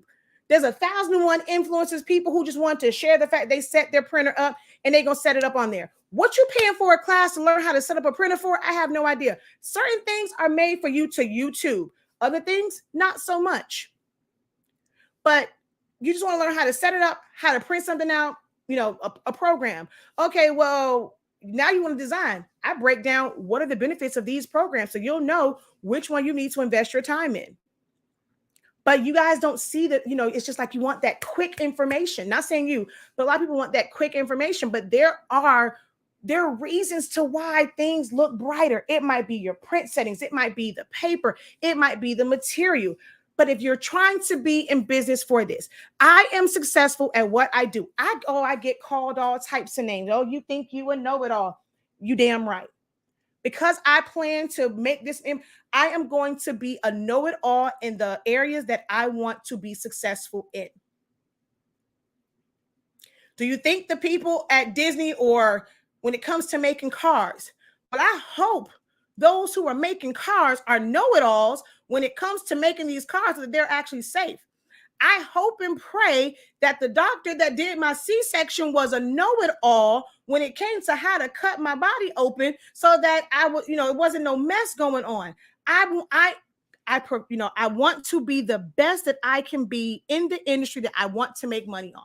So if I'm going to say I'm the professor and I want to teach, you damn Skippy, I do my research to where I'm on here and I can be a know-it-all. I don't want to be the smartest person in the room. For certain things and certain things that I can't do. And of course, when it comes to that, you're going to know more than me. But when it comes to this and what I know, I'm going to stand 10 toes down and proud as hell that I'm the smartest person in the room when it comes to this, because that is where my money is. That's what, if I'm not the best at what I do, what the hell y'all going to pay me for a class for? So you damn Skippy, I want to be the smartest person in the room when it came to this. Doesn't mean that I'm not teachable, because for something else, I'm going to go and I'm going to learn it. And once I learn it, I'm going to be great at that. So yes, I take pride in being a know-it-all. But some of you guys don't even want to do that, to know every part of the business that you are in, but you want to make money off of it. How does that make sense? How does that make sense?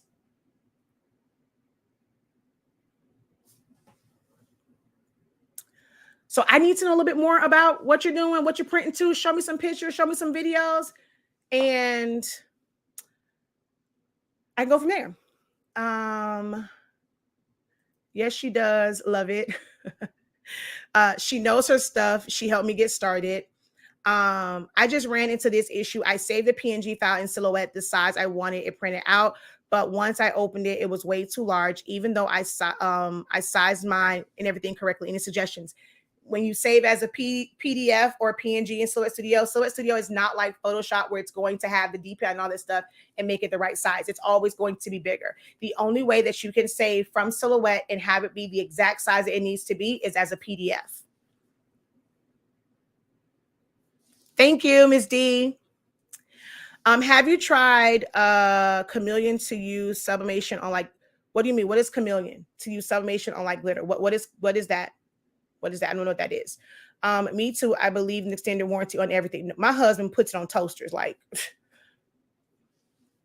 is the BN20 the printer needed to print vinyl to mount on foam board? Yes. Something like a BN20. There's a lot of other ones.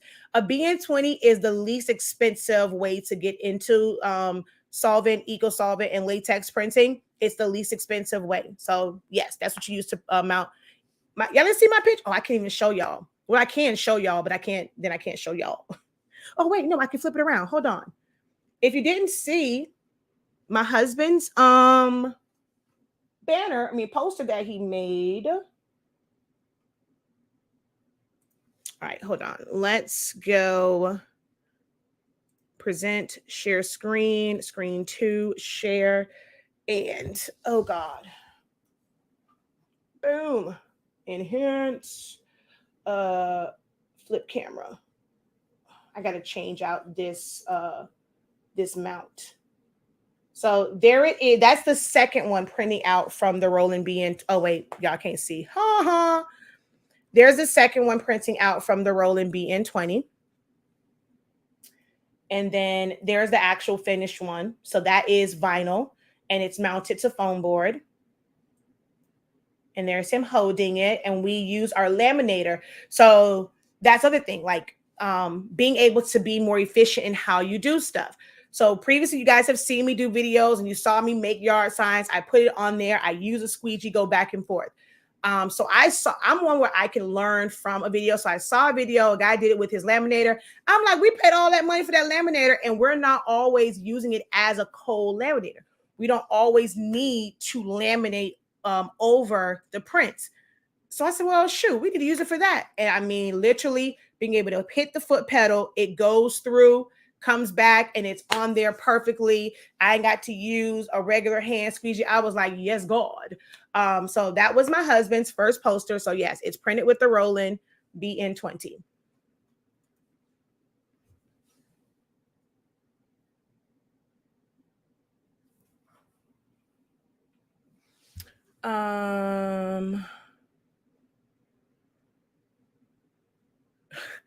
Thank you. You're teaching this morning. I told you on the pro call we had We had, you're not the professor, you're the dean. True, she did.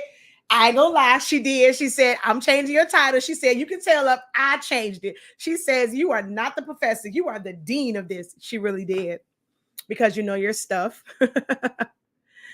It's HTV. No, I have no idea what that is. I have never used that. If it's wait, have you tried Chameleon to use sublimation on like glitter? But if it's HTV, why are we, I'm confused about, because you said on glitter, so I thought you meant like glitter HTV. So it's something that you spray on it, or it is an HTV. I use Caesar, so that's a brand of HTV. If it works and they have a glitter HTV, you can sublimate to any brand of glitter HTV if that's what it is. I'm not sure, I've never heard of it. I just so happen to have the manual right here. This is the one that we have. It was a bundle with my Roland BN20 from Swing Design. This is the one that we have.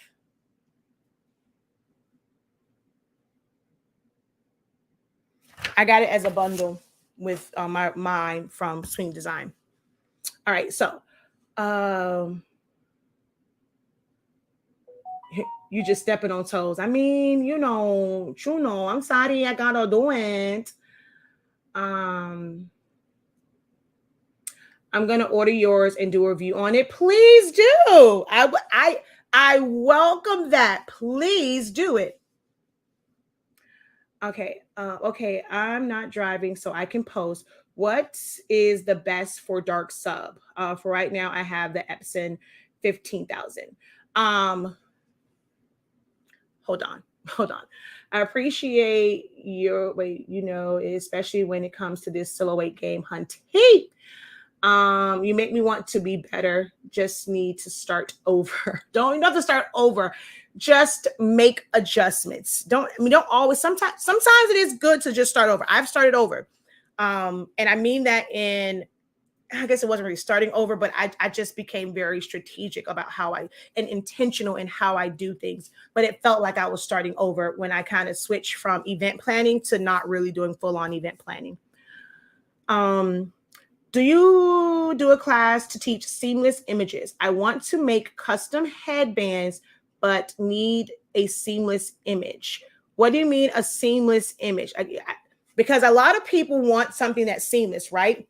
Like people will ask about, where the hell I did with that tumbler?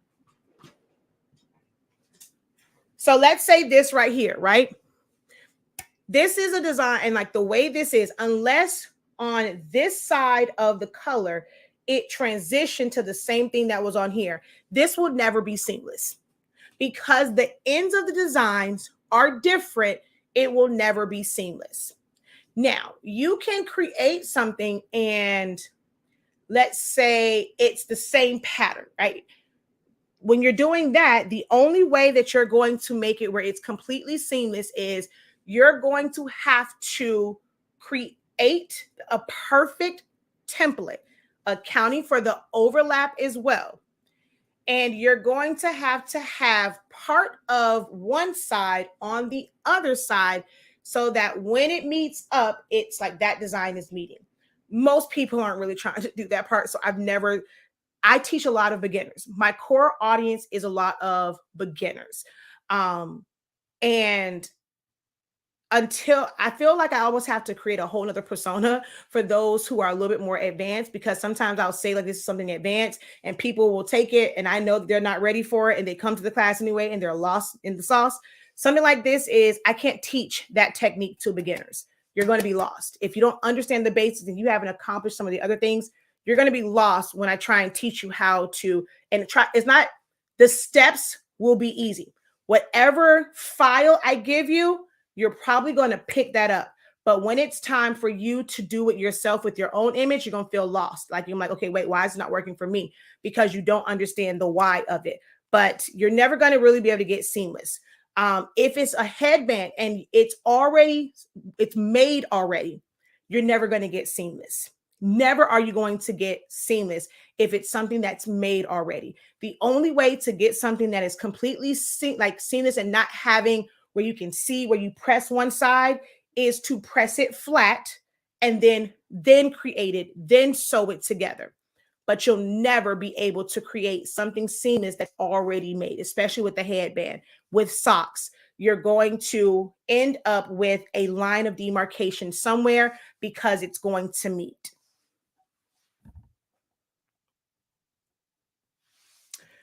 Have you had any issues with the, yes, I have. I went back to 4.3. I did a live video where I went to 4.5. I quickly went back to 4.3. Yeah, this is not, so this right here, you can't have this made and then do it. You have to do it the same way they would do cut and sew. You would have to have it where it is the fabric laid out. You're going to press the fabric, you're going to cut it out, and then you're going to sew that together. That's the only way that it's going to be one solid piece.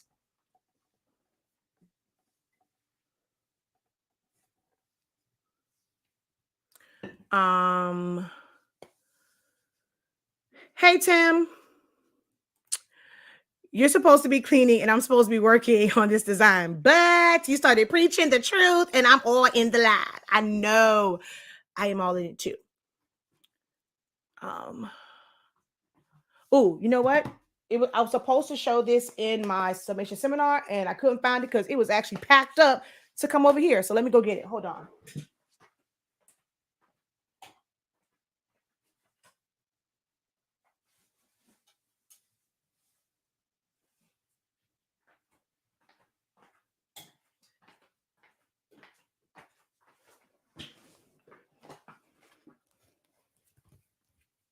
This is sublimation, right? This is sublimated. Every time I've shown this shirt, wait a minute, I thought you couldn't put sublimation on black. Then, oh, this is the other question. This is the other thing that kind of drives me crazy. I love y'all. Okay. Can I give y'all? Okay. This job is really hard because my goal is to help and teach, right? And I notice certain things, but I tend to hold my tongue because I think it comes off differently. Oh, somebody's watching something that's just like average people. They'll go and they'll make a comment about how something doesn't make any sense. And you'll have a whole bunch of people like agreeing to it, right? But if I say it, because people have taken classes from me, because I teach people, and it's something that you are doing and you're a student of mine, I'm always fearful that you guys will think that I'm talking like about you directly, right? So it puts me in a weird spot to where I want to be very transparent, be very authentic in how I teach. And if I'm being totally honest, a lot of the things that I teach is because I see craziness posted in groups. I see craziness posted online. In the Ink Zone, we did a live Zoom and we broke down this multi-million-dollar artist. Her husband is a billionaire, and it's her brand. We know that she is not the person who was pressing these shirts. She was not the one, but it's still her name on the line. It is her brand. And baby, them shirts were not consistent in any way, shape, or form. There was no quality control for it to be such a type of business that it was and who it was. There was no quality control to those shirts. Who was at fault? So we had a whole thing on that. When was it Rihanna? Her baby shower, and there were some shirts, and then there was someone. Oh, and I think they might be on here. If you are, my bad. I'm not saying it like to talk about it in a bad way, but someone did come and say, "Oh, that's what we're doing now. We're gonna tear down people's work." How am I supposed to teach people the right way of doing something if I don't identify the things that are wrong? It is not a matter of tearing someone's work down, but this is what I deal with and what I struggle with in what I say in videos, what I say in classes, because people are going to see it as, oh, you a hater, you're tearing someone down, you're doing this, you're doing that. Oh, I'm not going to take no classes. She going to go and you do something, you mess up, she going to go and going to talk about you on a live video, or she going to talk. But how are others supposed to learn? Like if I had to teach someone, if I had to instruct someone and correct someone on that, it becomes a really good teaching moment for others. But I struggle with that because I don't want anyone to feel like I'm alienating them, talking about them, or that I'm putting someone down. It's not a matter of putting someone down, but if it's wrong, it's wrong, or if it's incorrect, or if it needs adjustments, it needs to be addressed. It needs to be addressed. So I did a video when Rihanna's baby shower, and they had like those, it was like some custom shirts. And I was like, oh, who made these? Rihanna girl. You got, your music, you got Fenty, and we giving out low vibrational shirts.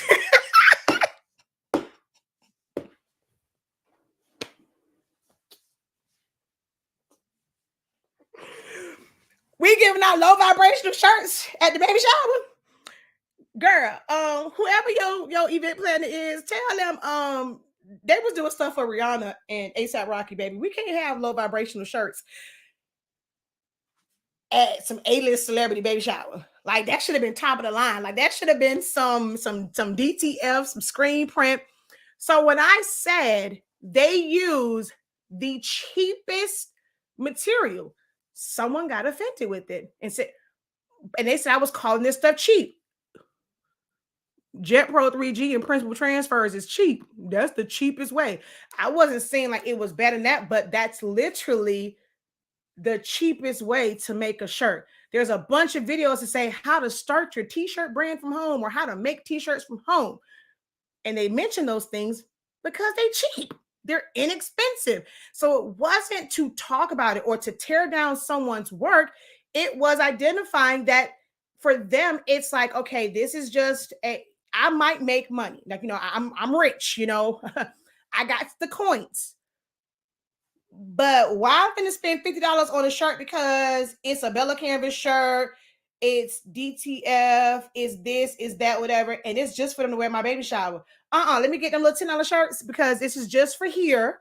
It's not meant to be a keepsake unless you just want to, showboat that you were at my baby shower. But certain things have certain value. So although you feel like your shirt might be a $40, $50 shirt. Look, that's how much I charge for shirts. You don't want to pay my price, go somewhere else. Okay, I mean, if I needed like a really nice shirt, if I needed some business shirts, I needed something that's going to last, I might rock with paying $30, $40 for your shirt. But girl, I need this shirt just to do a breast cancer run. I just need this shirt so we can have some matching shirts in my baby shower. Girl, I need a $10 shirt. It ain't got to be no forever shirt. It ain't got to be no keepsake. So, I mean, I'm not disrespecting your business, but for what I need, I don't need a $30 shirt. I need a $10 shirt. So I did talk about that when I end up, because, when I posted about it, somebody had something to say. So I said, you know what? Let me go ahead and go to a private Zoom session. We're going to talk about this and I can break this down. People going to understand. So I was like, at first glance, it's like, dang, Rihanna, girl, these ain't cute. But at the same time, it might be, girl, just because I got money, I'm not finna waste on these folks and get them no $50 shirt. For what? Get this $10 shirt with this principal transfer on it and keep it moving, shorty. But I people just kind of took it the wrong way when I was just trying to, one, explain that is the cheapest way to make a shirt, and two, even a millionaire don't need no $40 shirt, and they're gonna get a $10 shirt with the cheapest material that you can possibly make on the cheapest brand of shirt, a Gildan shirt that's gonna be hard and crunchy, because I'm not spending $50 for your comfort. I'm spending $10 so you can be cute and it can be a keepsake for my baby shower. It was a teaching moment and somebody just went left with it. I was just like, Chabu, okay, whatever. So anywho, I say all of that. She says, I'm weak. I mean, it was low vibrational. That's a big thing. People struggle with constructive criticism. So see, there it is. So you can submit on Black. No, you cannot. She says, good info. I'm sitting in the parking lot, but I have to go. Thanks for all the knowledge. Okay. She says, we don't listen, do we? Okay. All right. Hold on. So like you asked me, so you can submit on Black. This ain't Black. This design is built into this, right? I'm going to turn this inside out. This shirt is white. This is what sublimation is. You press to white fabric. And then this is what's called cut and sew. You could never go and tell somebody, oh, I do sublimation. We need football uniforms. Oh, I can do it. And you thinking that you finna go and just go buy some jerseys that's already made and you finna go and do, even if you have a big heat press and you have all that, oh, I'm gonna go and I'm gonna press it front and back. You still gonna have certain seams. You still gonna have certain, like, this right here where the stitching is, you see no white. On a regular shirt, you can do all that. And when you pull it apart, you're still gonna see the white because it's not all the way through. This is what's called cut and sew. So there's levels to sublimation. You can start out and you're doing just regular shirts and you're doing the all over, which hold on, I'll show you a comparison. Hold on one more second.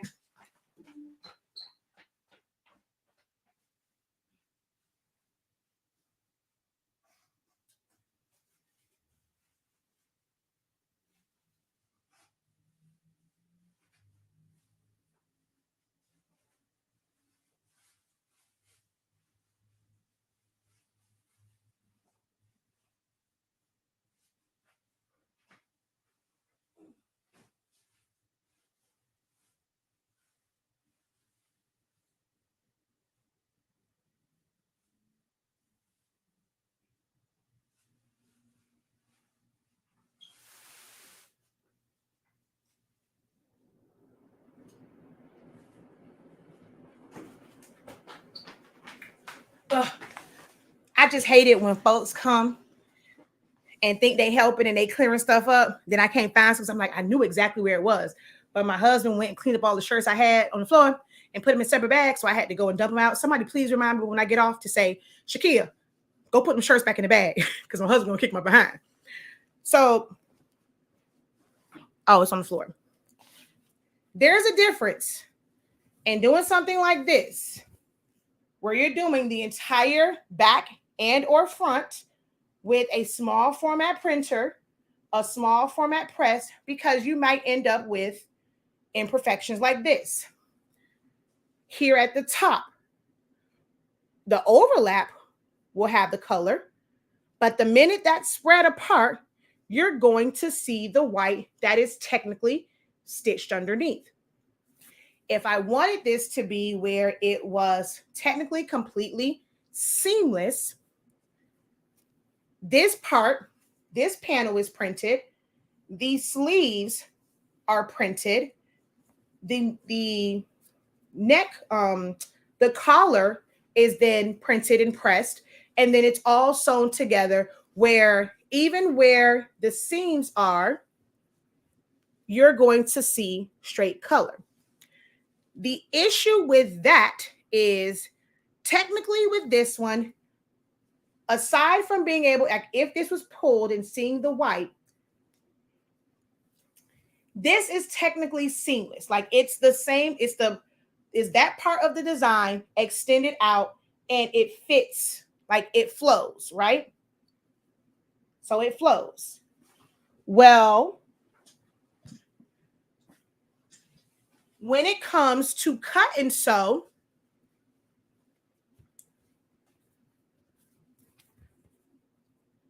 although this is supposed to be the chief head, so going from, wait, I got to move it back so both sides can see it.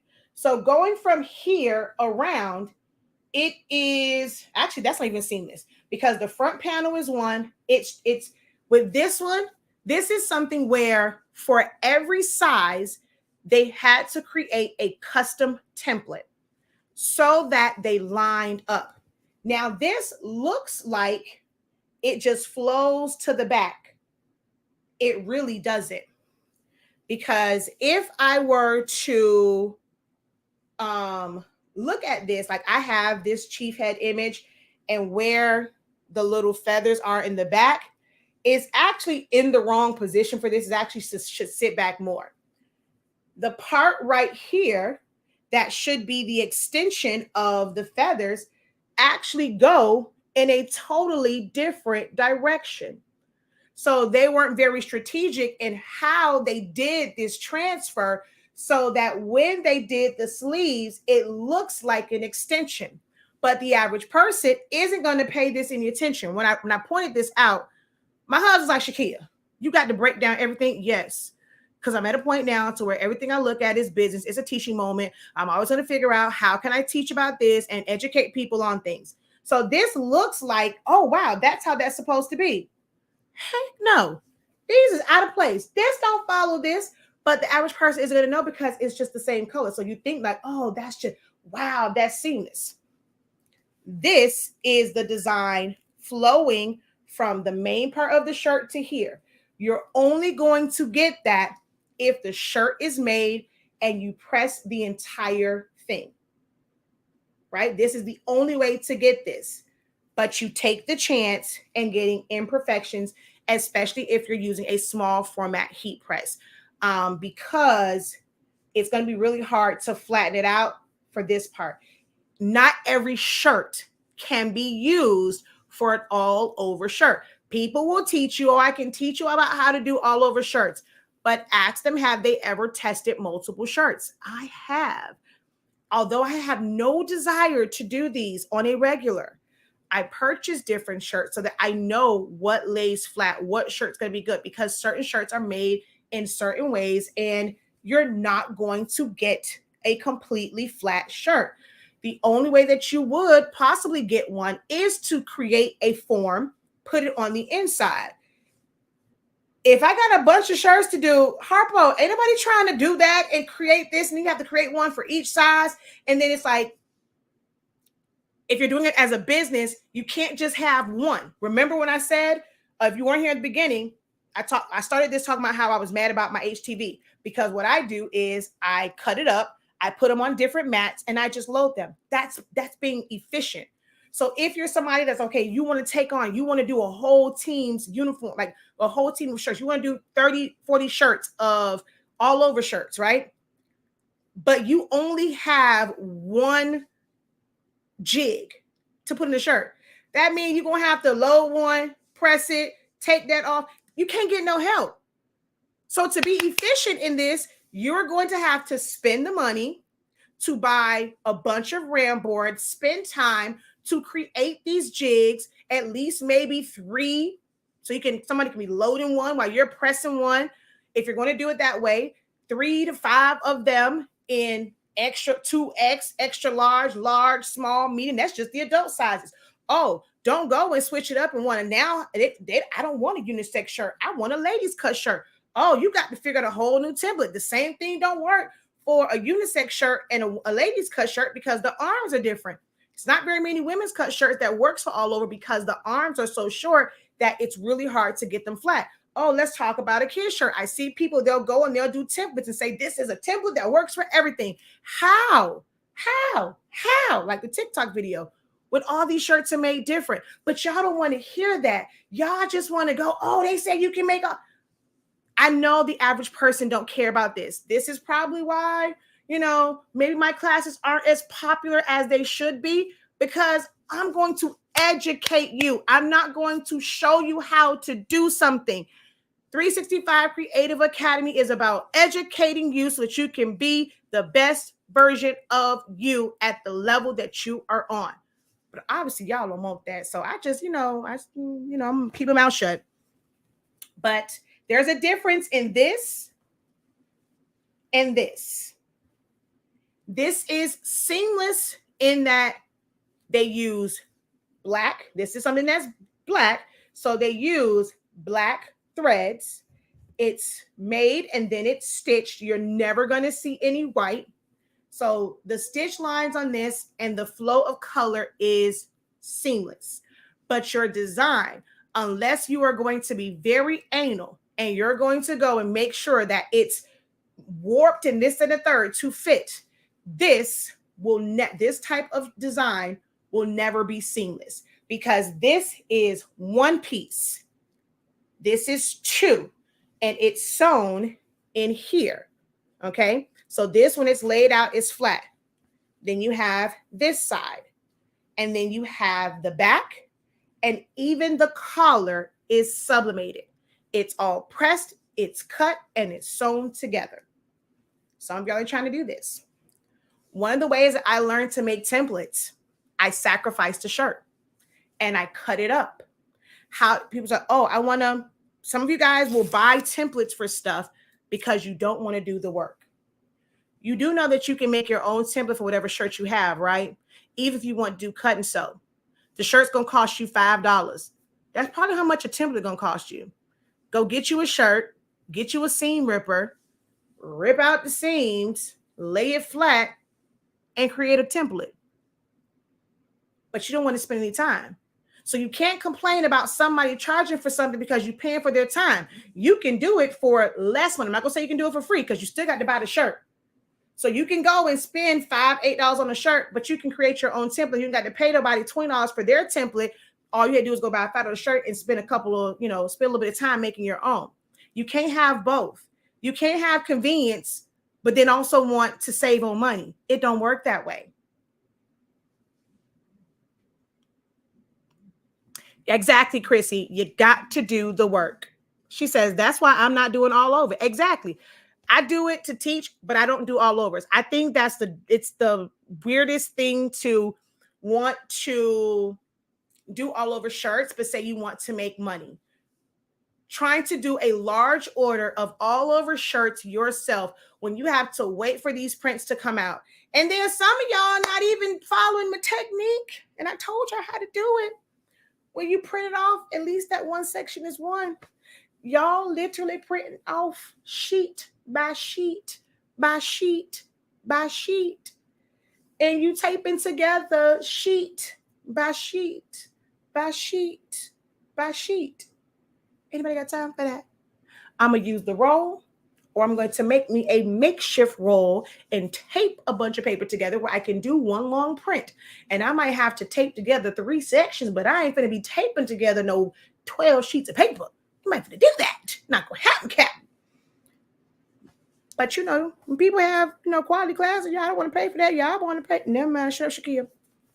But anyhow, yes, this was done with my summation paper rolls. And yeah, this was done in 1, 2, 3 sections. With Honesty Speaking, y'all see that? That's plain paper setting too.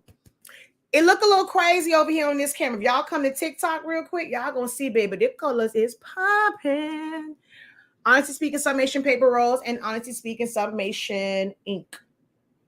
And I set this design up in Silhouette Studio and recreated this myself. The reason why they couldn't get this shirt is my dumb self forgot to put the pressing pillow inside.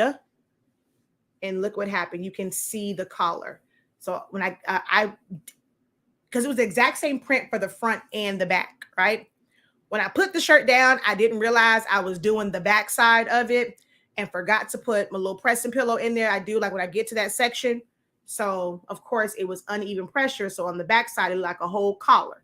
So this was a waste of a shirt. I was so mad. Everything else was perfect on this. And then look at that. I was so pissed. So when stuff like that happens and you got to go and tape a bunch of together again, ain't no way heck. I can't do it. I don't. And now, I did one single class on it, but I ain't gonna keep doing no class on it because I think that's counterproductive as someone that wants to do business. If you want to learn it, and I like having those skills because when my niece needed a shirt, I wasn't about to pay. It was one shirt. I ain't not doing a whole bunch of them. I need to make sure for my niece. I had the skills to do it, but was I trying to make money off of it? No. I saved myself $20, $30 because I can just do it myself. So I like knowing how to do it for that. But only reason why I did this one is because I outsourced it.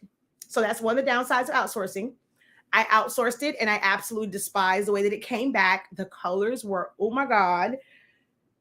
And it had banding lines all through it. And I was pissed. Only reason why I had to do these myself like this. But other than that, I'm going to order a big print and press it myself. How do you print double-sided auto using Silhouette Studio and F7040?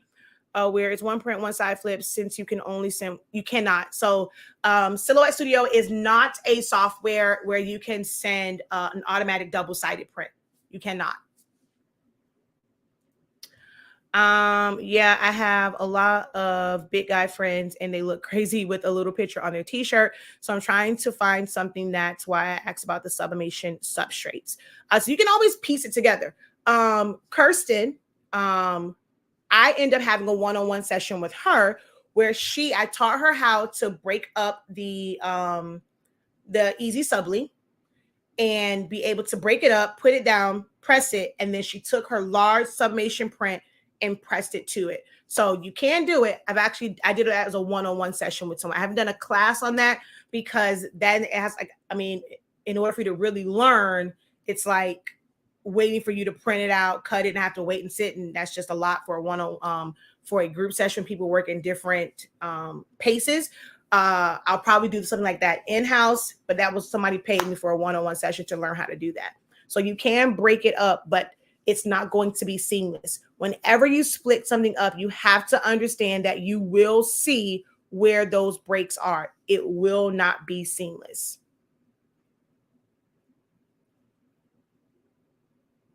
You said nothing but the truth. If it's not their soft style. Exactly.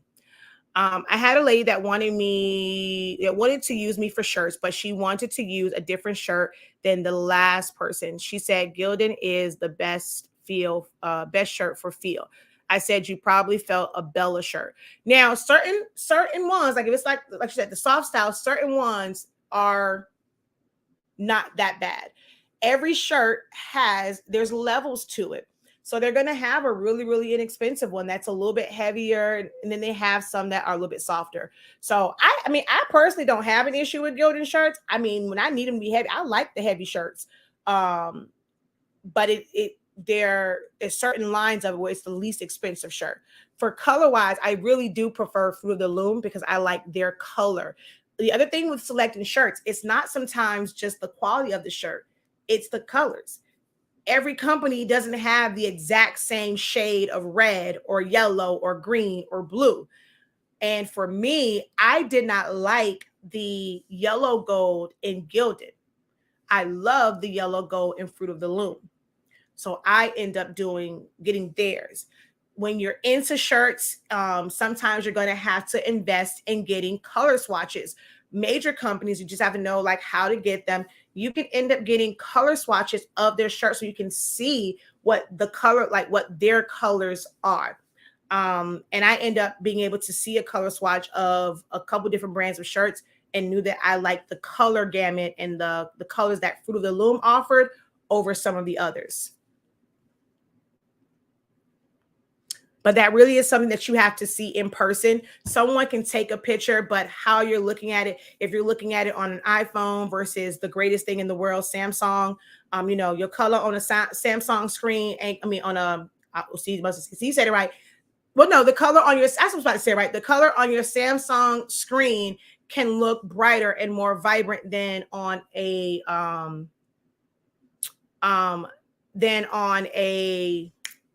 iPhone screen.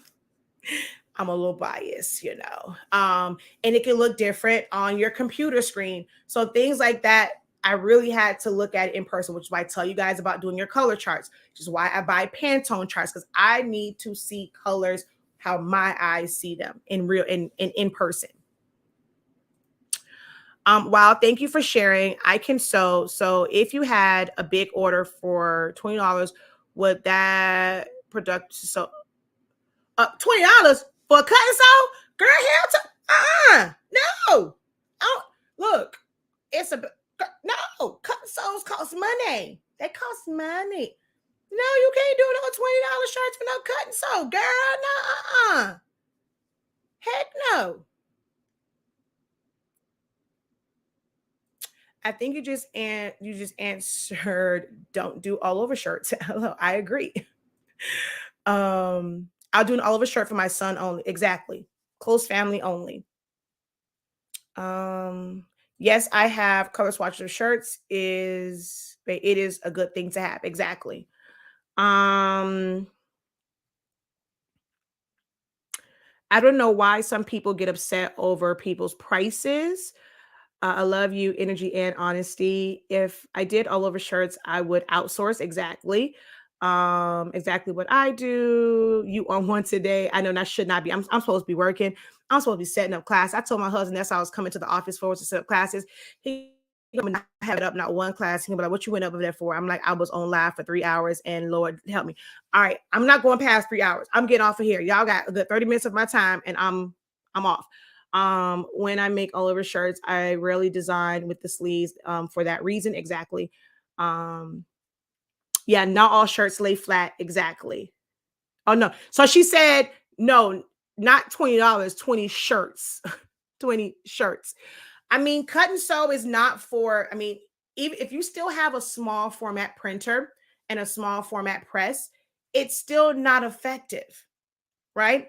So if you have 20 shirts to do, my advice would, well, my best suggest, yeah, I guess my best advice would be to at least outsource the prints and then also order extras, because if you mess up, um, if you don't use it, then it's like, I mean, okay, you just have that one, but you want, if you're going to outsource, you always have to order extras. So I would say to outsource the prints, and then that way you can put them on the shirt and then press them in sections. You only have to worry about that. Like, you can be working on something else while you're waiting for those prints to be done and shipped to you, or if you can find someone local.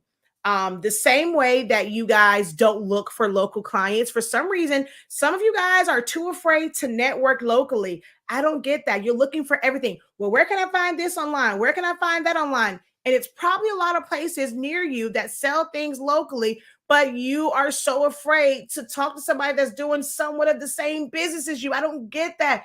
This is also a reason why y'all don't make money. You're like, I'm not getting these sales on my website. If you ain't getting no sales on your website, get your lazy butt up and go do some footwork and find you some local clients. Oh, strange. That what's the other one? A stranger will support you faster than somebody you know. No, if I, I'm about to step on some major toes right now. I'm telling, and I might have to end this after this one, but I'm about to step on some major toes. You know what I get when I hear people say that? Oh, people that I know don't support, a stranger will support me. You know why? Because the person that knows you and knows that you're going to half-ass do something. It's not going to be on time, that you complain about stuff. And as much as you complain about people not supporting you, you don't support. They sent you an invite to something, you ain't come to it. You ain't give them no baby shower gift, no birthday gift. When they needed some help, they needed a few dollars. You making money, you ain't giving them nothing. So because they know you, they don't support you. For some people, you have shown some tendencies to us like, I don't know if I'm gonna trust you with this. But a stranger don't know you. They only know the facade that you put out. So they're willing to buy from you because they don't know how many times you've gone and said, oh, well, I was going to do it. I had to cancel an appointment because my sister, baby daddy, cousin needed me, whatever. Oh, my baby got sick. I ain't have nobody to watch my kid.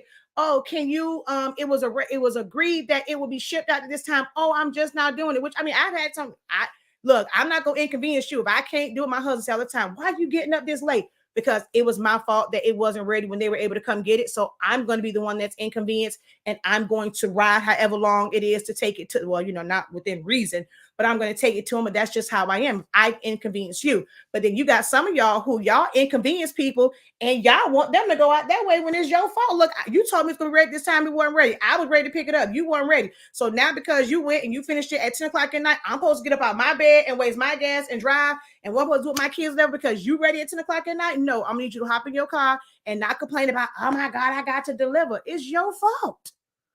It is your fault. But people know you. And that's why they choose not to support you, because they know you. So a stranger who don't know, and then sometimes with folks with strangers, and you're thinking, okay, it's better with strangers. Oh, I'm not going to spend them with it. I'm going to go over here. And then what you get? Some bull. So y'all better start thinking about that too. Y'all want to always put the blame on some other folk, and you got to look at yourself. I've done it. I've had to do self-reflection on myself and realize that I wasn't doing something right. that it wasn't everybody else, that it was me and my procrastination. So I'm not going and talking, I hope y'all feel like I'm talking down to you about something that I have not been through. I can honestly say that that was me. Although, I mean, my designs are always dope. So they really put up with my shit because they know they're not going to find it. And they'll tell you, some people tell you quick, fast, and hurry. You can order from Kia. Kia going to get it done. It don't matter if Kia give it to you 2.5 seconds before you got to put it on to be to your event. Kia gonna get it to you. So people trust that I'm going to, unless it's something completely outside of my power, I'm gonna get it done. So even in those moments where, you know, there's technically maybe some excuses, my skirt that I did, my husband was like, babe, I thought you only had to do one skirt. Why these skirts keep coming? So the skirt that I did last night, my client brought me the skirt months ago. The same time when I did the first sweatshirt, she also brought the skirt. And I think afterwards the sash came. Well, in the midst of the move, we can't find, like, it's probably somewhere in there. We can't find the skirt. We couldn't find the sash, the stole. Look, everybody that had, and I couldn't remember, and I was afraid, I was ashamed to ask because I didn't want her to technically know that I lost it. But then when she gave me this, because she had to make another hoodie, and it was a small, I knew it was a small skirt, but I couldn't remember what size the skirt was. I literally went and ordered. I went on Amazon. Anybody that had a small and a medium, I ordered it. Because I've had situations where I've placed an order. Oh, your order was lost. There was a delay. It's not going to be here. I couldn't afford that to happen. So I ordered from 3 different places, small and a medium skirt, to make sure that it was going to be here in time and I did not have any issues. But that's what I am willing to do to make sure that my client doesn't know that there was an issue. I knew she got it from Amazon, so I just ordered all of them. I went and ordered sashes from 2 different places just in case. But if that's not your mindset to make sure that your client never knows that something went wrong, I mean, I don't know what to tell you. So she did not know that there was an issue with that skirt until I got to her and said, so see what had happened was in the move. Oh, it looked exactly the same to me. You got it done. So anyone that comes to me know, and they will trust the fact that I'm going to get it done no matter what. So I don't have that issue. People say family don't support, they don't do this, they don't do that. I don't have that. I support my family in everything else. When I make a little, some little change. When they needed some help, guess who would go and say, I'm not loaning you money.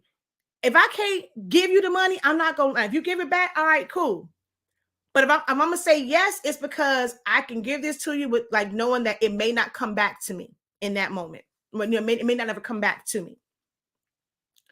But when they needed something, boom, I was there. If they had an event, they're trying to save on money, girl, your girl makes some bomb macaroni and cheese with a little bit of sour cream, a little bit of onions and stuff in it. My mac and cheese is the biz on, right? So, all right, cool. You having a little party, your money short, whatever. I'm going to go about all the supplies. You ain't got to worry about that's my little contribution. I'm going to go ahead and make some. And I might even throw in some of my world famous chicken sliders. Girl, your party going to be the bomb.com. Your money a little short, whatever. Okay, I got skills. If you ain't got to worry about that, I'm going to go ahead and do these balloons for you. So I've supported them in things that they have done to where when it comes to me, because hell, I've probably given them more support than what this shirt costs, they don't want to pay full price. What have you done for your family? How often do you support them? Or do you always have excuses? Something happened. Have you given them your floor to lay on, a bed to sleep in? I know I've done that for my family. When they going through something, you ready to go and just square up, hey, who messed with you? We finna go square up. Or that's your fault. You shouldn't have been at it. And you always talking down to them. Oh, but now that you got a little business, you got a little something going on, you got a little shink-to-dink going on, you mad because they not supporting, but you wasn't supporting back then either. Check yourself. Check yourself. Think about some of them people who, I'm not saying all of them ain't that way. Some of them, they just cheat. And then I don't get how they family, they cheat, but you want to complain because they don't want to pay your prices.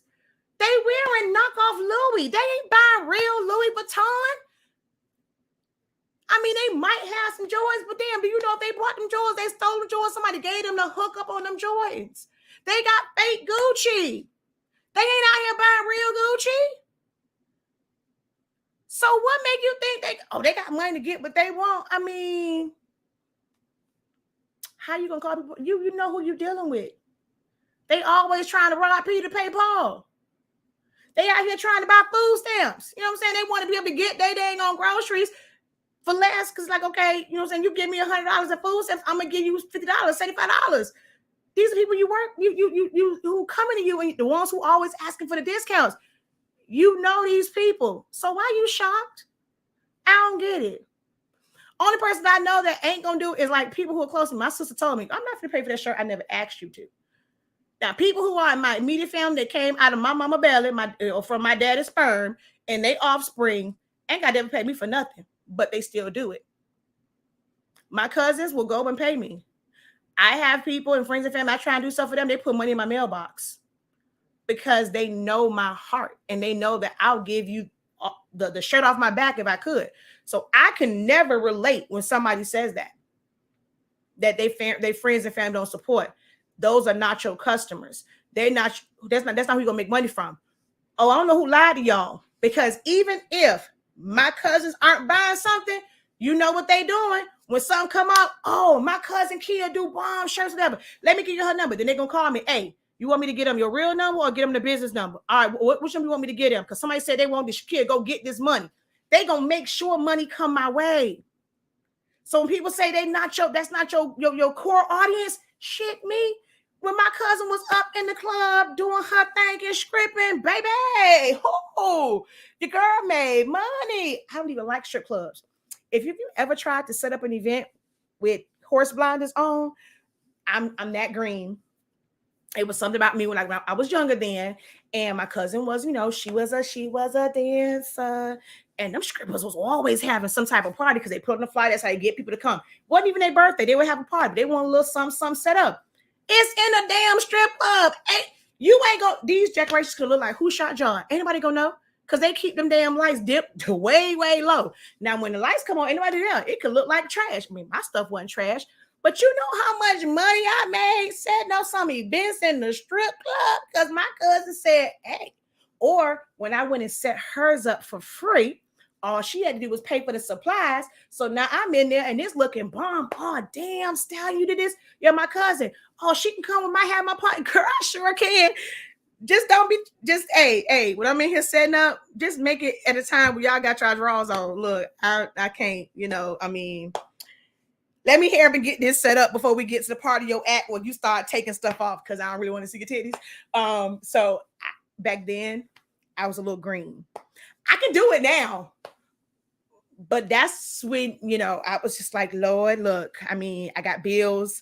I mean, I ain't gonna be no stripper, Lord. I ain't saying nothing against them. I just can't look at their titties like that, Lord. But I'm gonna get this coins. I mean, I thank you for the skills. You can't go and give me this blessing and know how to set up an event and know how to DIY by a professional and, have these people probably looking good, but then want to, judge because I'm up in this strip club. They ain't here stripping, not me. I ain't tricking nothing, Lord, but I'm sure enough to make these coins. I made plenty of money in the strip club, okay? Without taking off anything. All right. So yeah.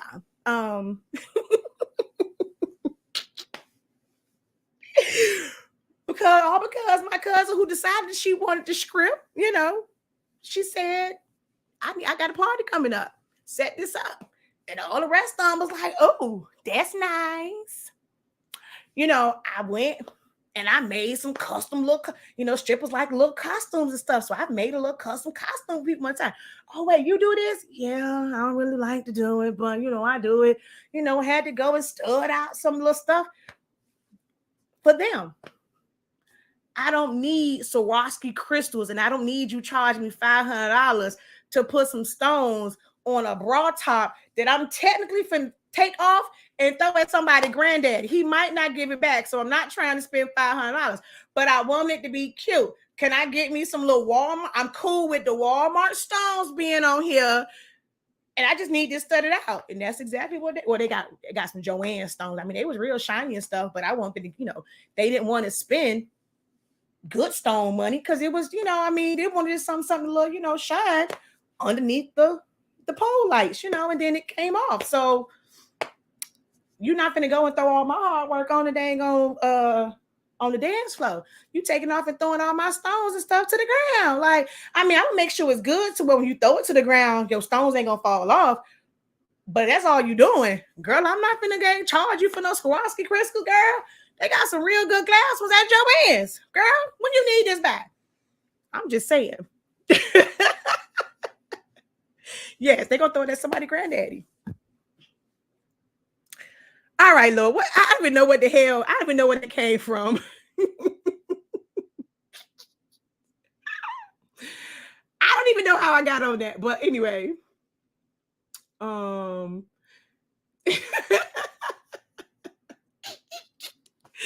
My bad, y'all. Okay, wait. Let me see where I was at.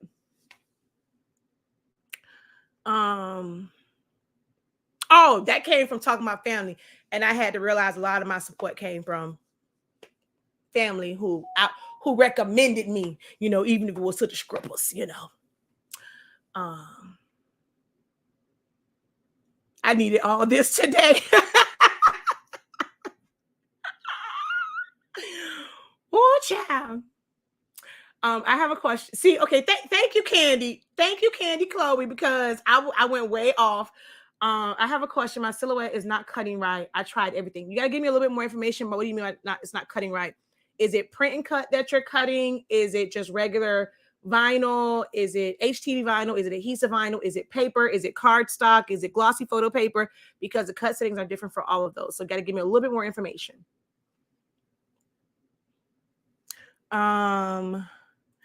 I'll be doing a one-on-one with you because I want to do small business. I've sold stuff to people, but I have no contact info for them to refer people to me. Okay.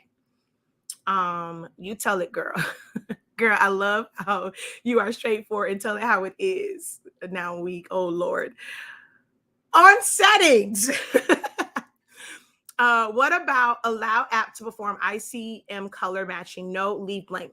So you have to remember that the print settings are the same no matter what program you are printing from.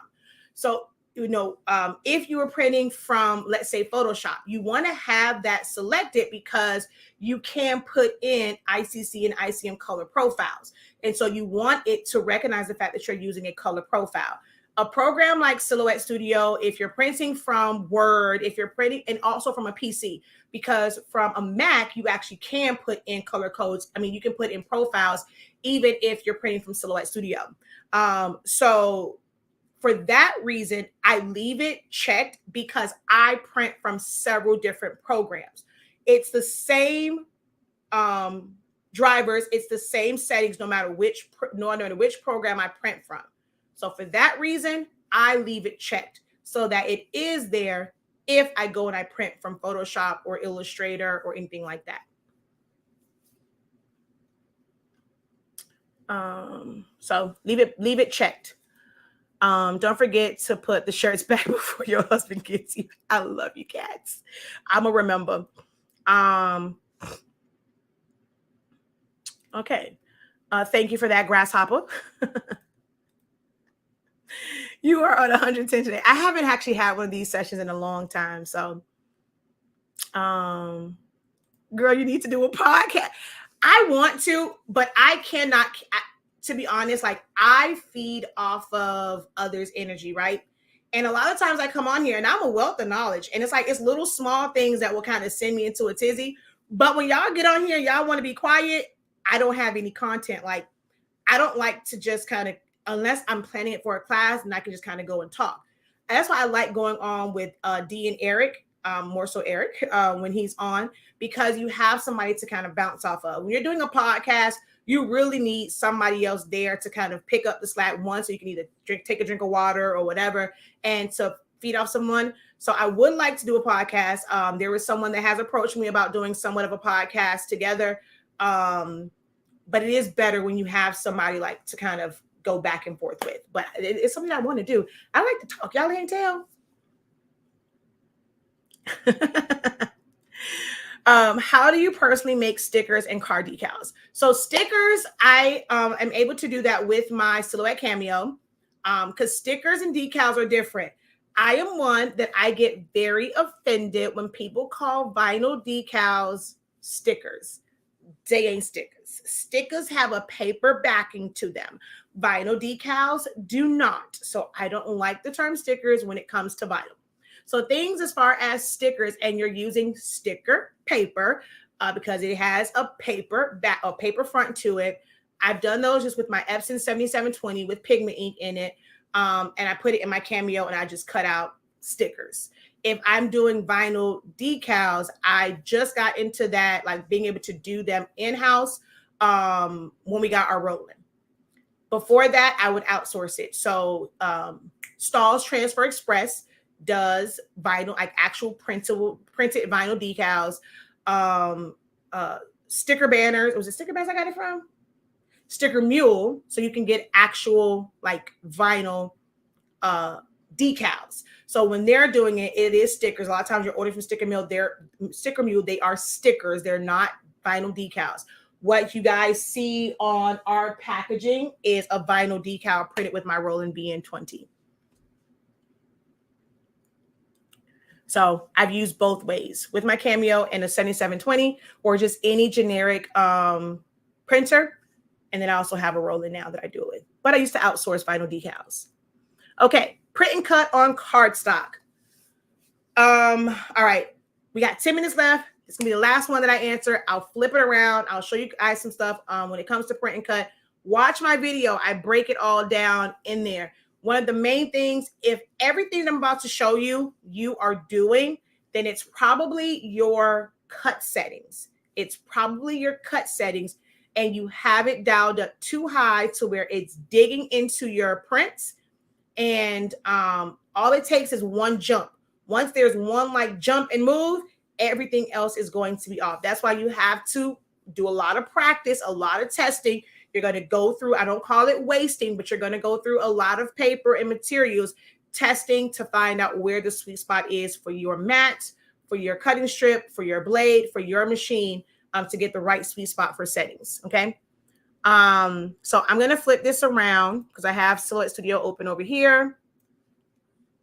And I'm going to end on this so nobody else, y'all can say thank yous and say I'm crazy, but don't post most questions because I'm not answering them. I promise you I ain't answering them. Most times I'll say I'm not answering more questions. I go and ask somebody else. It's going to sit right there. I ain't answering no more questions other than this one. And I'm out because I've been on here for 3 hours. Why y'all sit here? I'm supposed to be on here for an hour because we're cleaning. I mean, I at least did clean up in here, but I ain't go out there and clean up. So I'm going to get in trouble. Lord, I'm going to get in trouble. All right, let's flip this around. And let me flip y'all. Okay. All right. So let's check.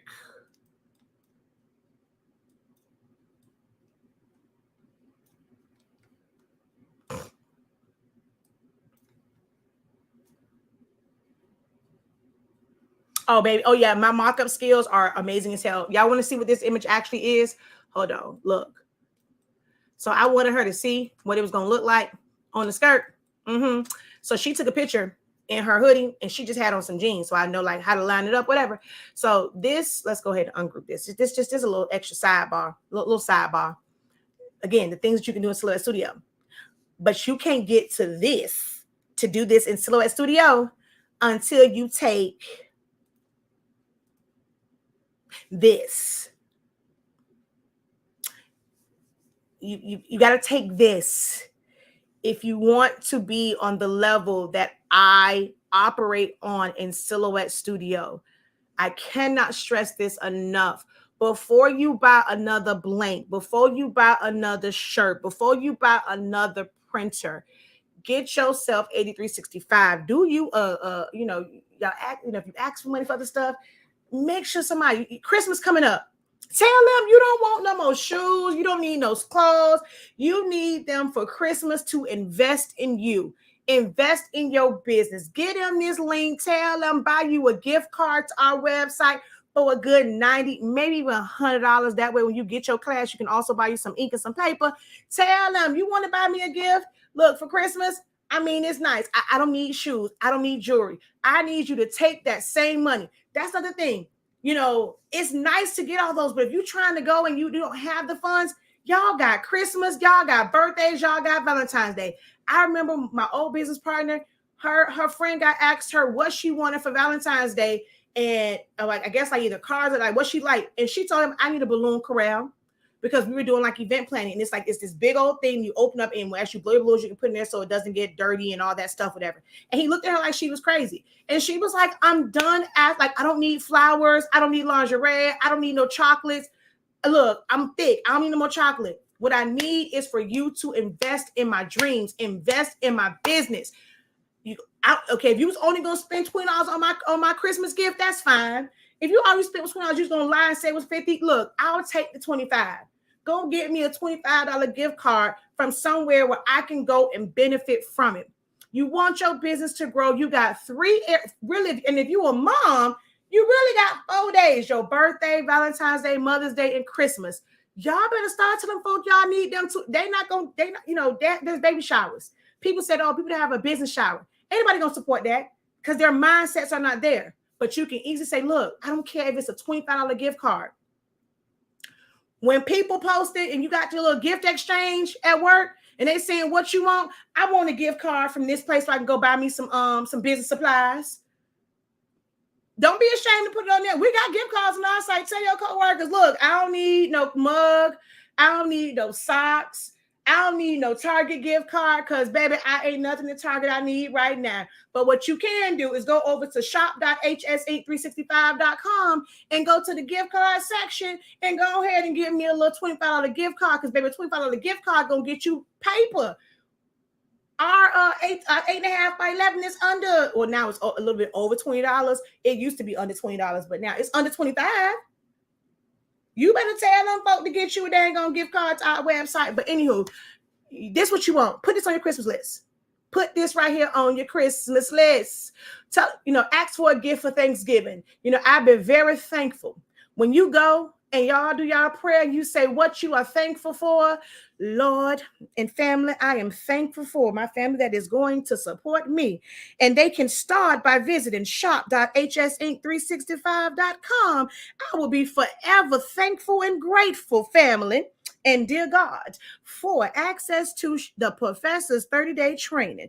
This is what I am very thankful for growth and elevation in my business and my family supporting my business because they gonna go over to shop.hsinc365.com and they are going to support your girl. I don't need you to buy a shirt from me. Help me make 100 shirts because I'm going to have 100 sheets of 11 by 17, 100 sheets of 13 by 19, 100 sheets of 8.5 by 11. That is the truest form of support. You can buy one shirt from me for $25 or you can go buy me a $25 pack of paper. Thank you, family, for your support. Amen and amen. Okay. There I go again.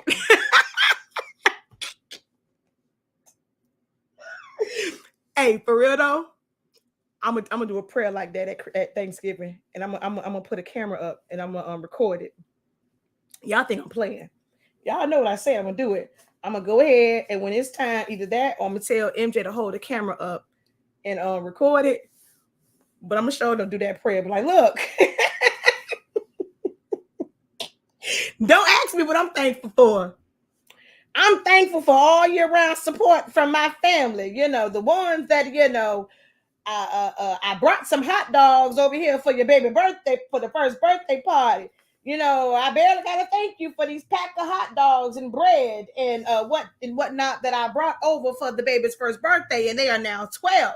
So I am thankful for the family that now, they're going to support me the same way I supported them with the pack of hot dogs. All right. Amen. Amen. Amen. And amen. But anywho, no, for real though, you want to start right here. Essentials to Silhouette Studio. It breaks down Silhouette Studio. You'll start to understand the tools so that you can end up creating not just designs.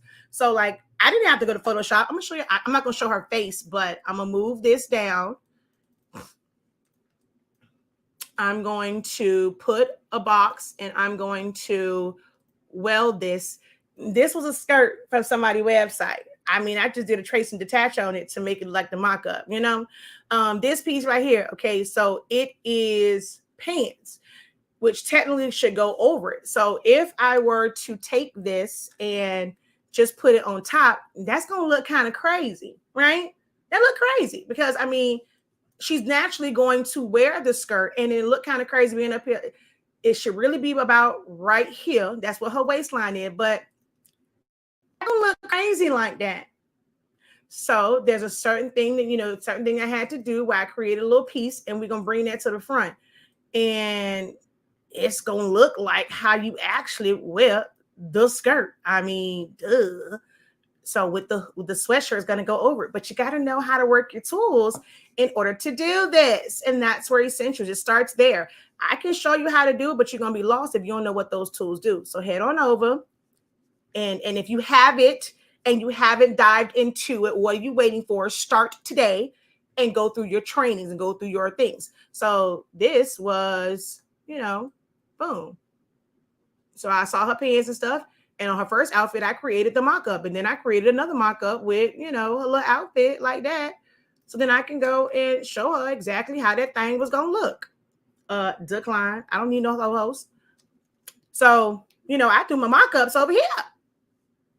Anyhow, so I'm going to go ahead and take this and we're going to copy this. And we're going to come over here and we're going to paste it.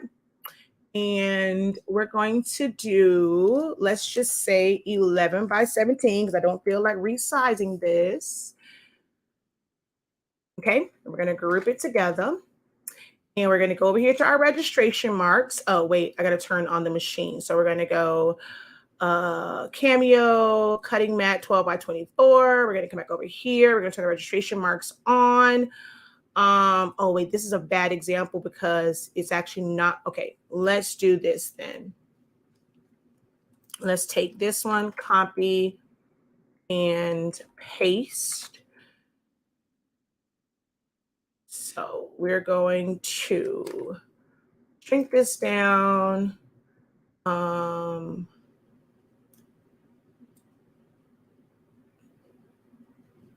All right, so I'm gonna put that at the edge of this.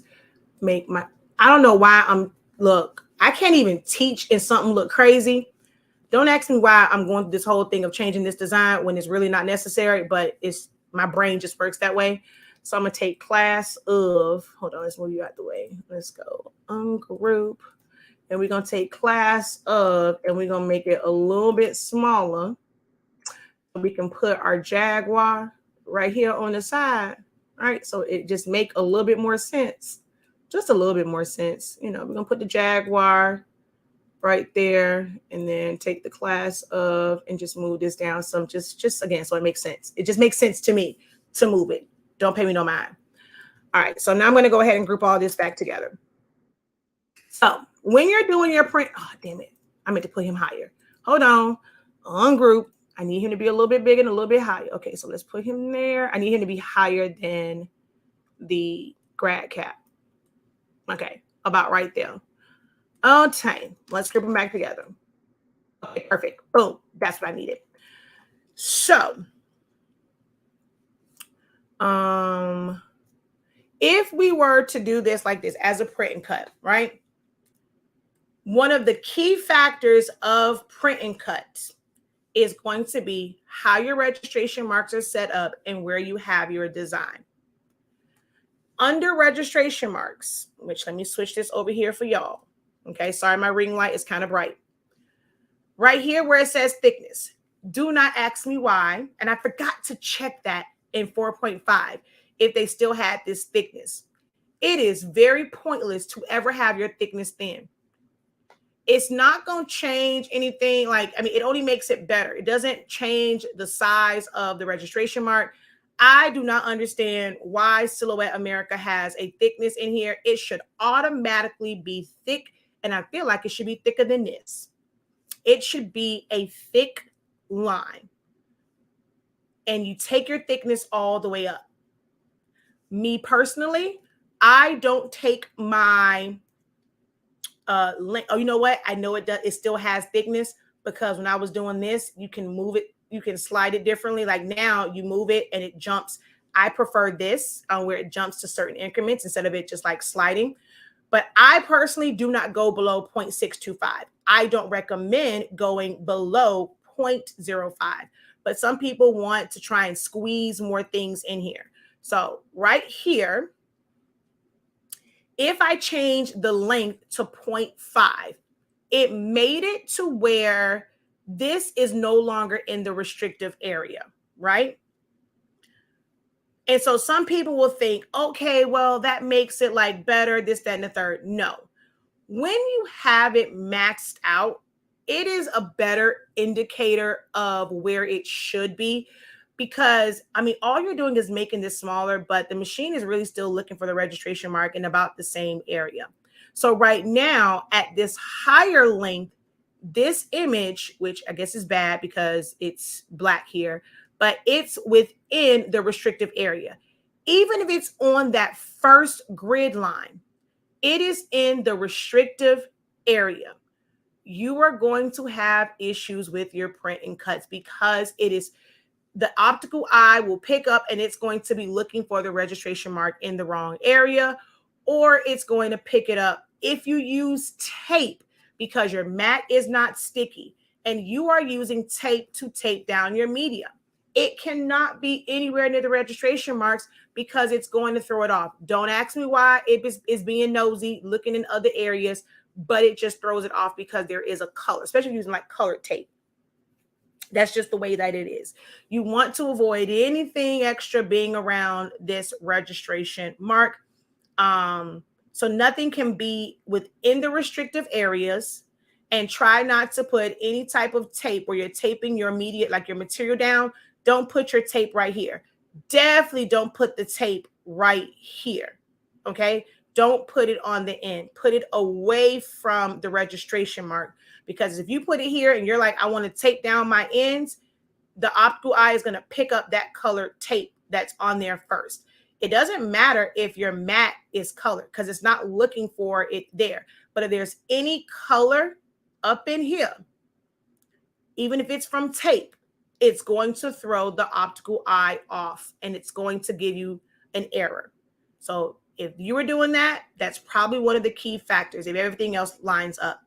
But you also have to avoid here. If it's here, it might still register, but your cut lines will be off. Like it just will be, it'll just be off to the left field.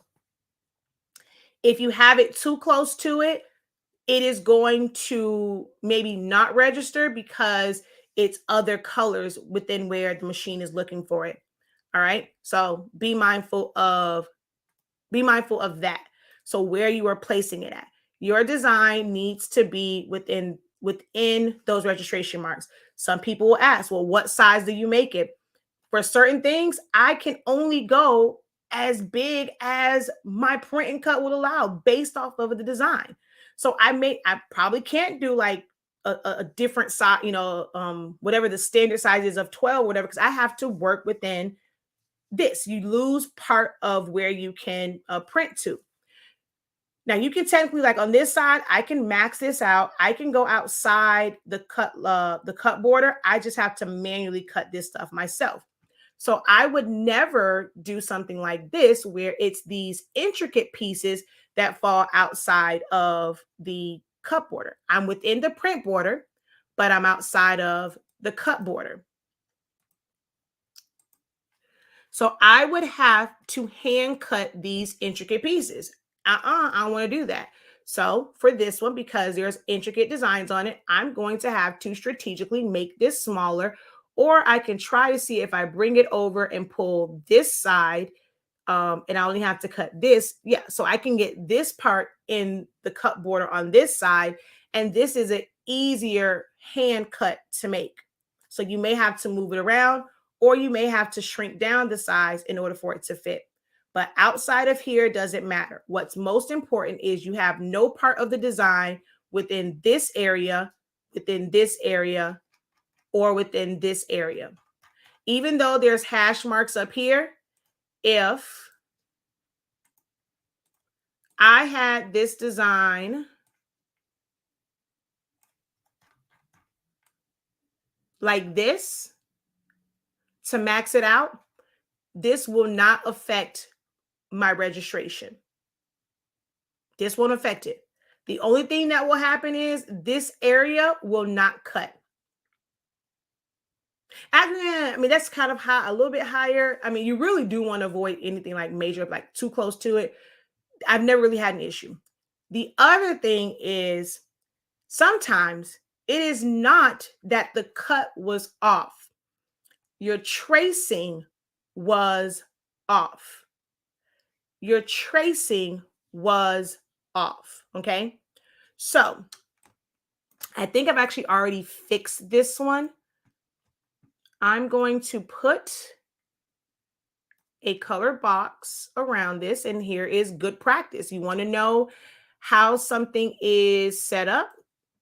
You know, you want to know if you got a good trace. Oh, see, yeah, this one is a little bit different because I mean, I went in, I cleaned this up. So let me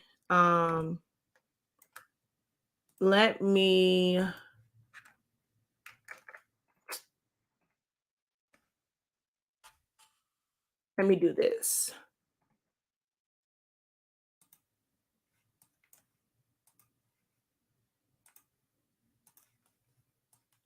So it can be a number of factors when it comes to why your print and cuts are not ideal. All right, so we're going to go and I'm going to trace and detach. But we are wrapping up. I am not answering any more questions. I've been on for 3 hours.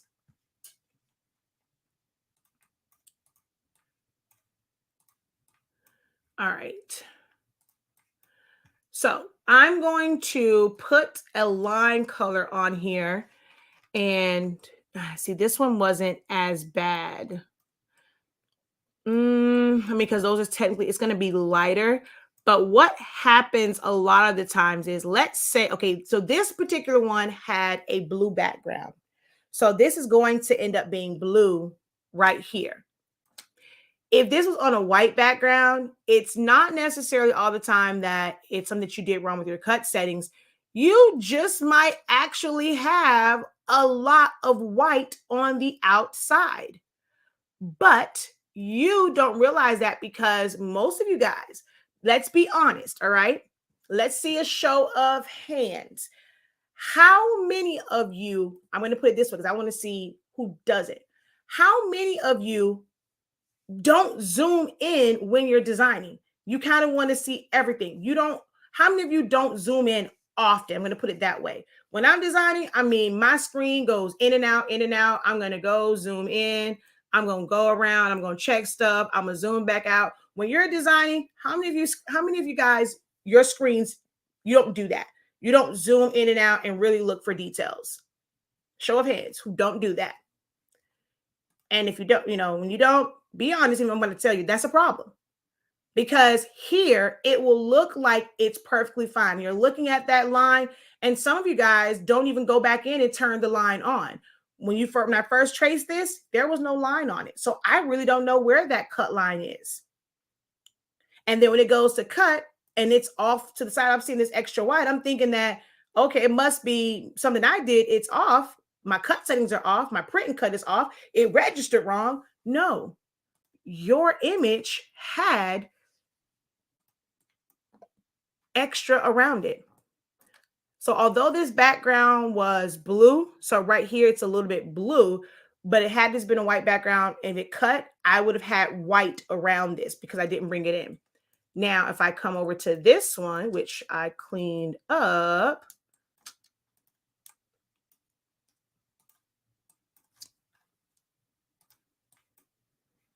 oh well, the top is a little bit off, but like here on the side is right to the black. I didn't even realize I didn't do this one. So let me move you down some. So for me, I don't go and just do a trace. I'm like, okay, well, it's an automatic. It's a trace and detach. It does the work for me. No, I go back through and I inspect the image and I'm going to go around that image and I'm going to adjust my edit points to where I have better results. Yes, it's going to take more time, but I'm also going to have better results. I rather take the time here now versus not taking the time. I go to do a print and cut and I got all this extra white and extra lines on it because I did not do it. So guess what? You're still, well, if that bothers you enough, you're still going to have to go in and correct it. So why not do it right the first time? So it's a couple factors that can affect why your print cuts are not as ideal as they could be. All right.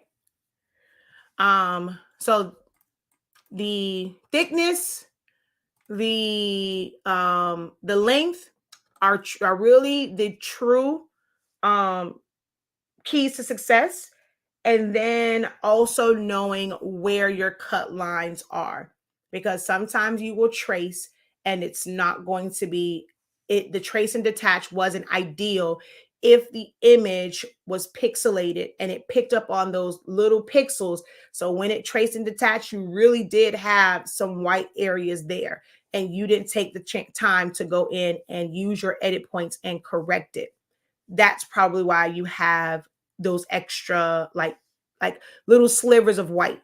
Now, if it is way off, it's probably because you had something in your restrictive area, you lined it up incorrectly, or you had your cut settings dialed in too high. But check out the video on my YouTube channel, Silaholics Anonymous and Honestly Speaking, and I have broken all of that down. All right. So I'm going to get up out of here. It's been 3 hours. I was supposed to do a whole class today, but I feel like I've been over here way too long. My husband going to kick my butt. So I might not be able to do my pop-up class. I've given y'all 3 hours for free. Y'all can at least go to the site, buy a little something. So I just gave y'all 3 hours of straight gems.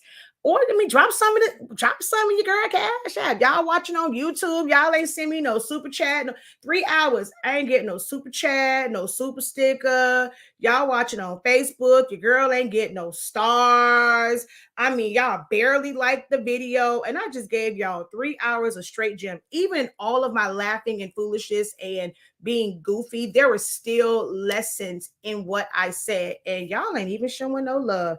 I'm going to stop coming live because y'all don't know how to see. Here we go right now. I'm about to bring this full circle. I have people who watch me. I'm new to TikTok. Right now, I know y'all can't keep tapping, right, over on Facebook and YouTube. Hold on. I'm finna show y'all how y'all feel about folk who you know and people that know you, right? I'm finna bring this back full circle just for y'all. So some of y'all are subscribers. I'm not even say subscribers. Some of y'all are daily watchers and you ain't even bother to subscribe. Some of y'all are subscribers. Some of y'all follow Silaholics Anonymous page. Some of y'all are friends with me on Facebook. But you ain't show no love. You ain't share it out. You ain't hit the like button. You watching and listening. You ain't leave a comment. You know that's the equivalent of your family not supporting you, right? Because most of y'all, y'all probably my regular folk. Over here on TikTok, they over here showing out. I'm new to this platform. I've been on Facebook and YouTube for 7 years. Y'all know me. I'm Cousin Kia. Now, these folk over here on Tickety Talk don't tap the hell out of this screen, making your girl feel all lovely inside and stuff. And they strangers. Popped up on their little For You page. They came in. Oh, yeah. Somebody just gave me like a little thing with a little money. Ooh. That was nice. Wait a minute. That money gun was nice. You could have worn the sister. That was like boom, boom, boom, boom, boom. Like them strippers I was trying to hide from when I was like 19 years old. 20 years old. I was trying to hide from the strippers. I didn't know nothing about that. I your girl was into the, heavy into the church, and I was trying to hide from scribblers, but that was nice. But maybe if y'all start showing some support to the folk that just sat on here and gave y'all a whole, it was a lot of lessons in there, whether you heard them or not. It was a lot of lessons for the past 3 hours. I mean, I probably won't even get a thank you, no nothing, I mean, it's a thankless job sometimes, but I love what I do, so I'm gonna keep on doing it. But it's people who watch you all the time, don't share it out, don't like it. It's the equivalent of, I got a business, you ain't supporting, you ain't sharing my stuff, you ain't buying my stuff. Oh, that one is just a twerk to the money. I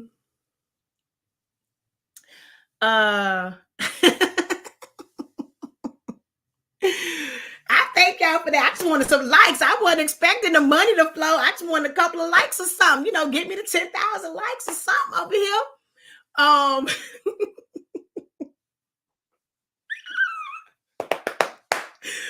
What was I going to say? I lost my whole shit of thought. Oh, but I mean, for real though, like, thank you. You gotta show some support. If you want some support, that same is that you want to come back to you gotta put it out there. So I was supposed to do a class, but I don't talk too much. I'm hungry. I'm thirsty. My mouth is dry. I got my room, my main office cleared out. I got to go put them shirts back. Oh, I brought another shirt too. My niece somebody asked about why, when it comes to shirts, I never use Eco Solvent. Where that shirt at?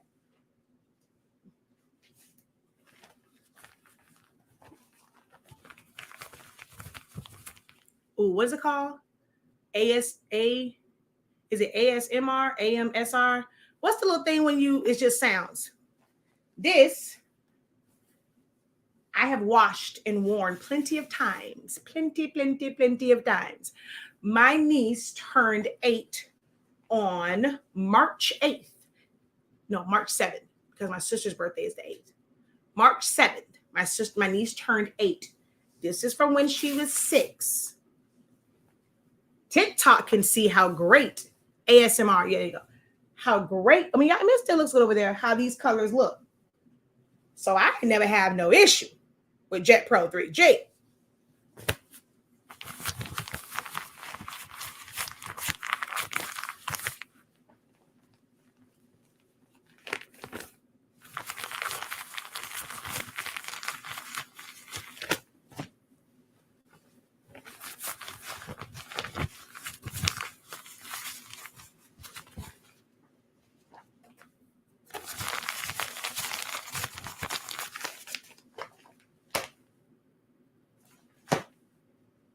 They sound the same. This feel a little bit lighter.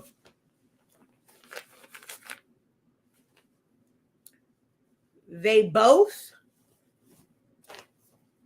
block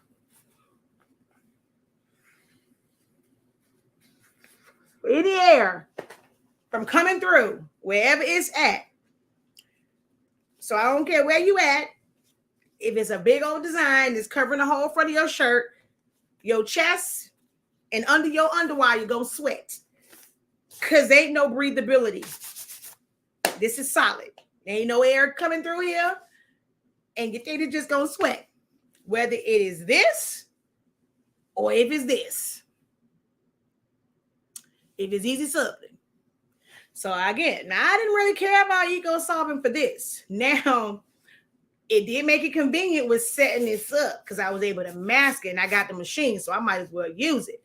But it was not the reason why I purchased it. This is a perk, but the reason why I got it was for vinyl. Because if I had to do this, I have no problem making her a shirt with this. Because it's going to sound and feel the same. That's just me. I'm just saying, that's just me. So. Hello, Shiny D. Grabbing on here for 3 hours. I'm about to get off now. So me too. I love me some Jet Pro 3G. Reminded me of the story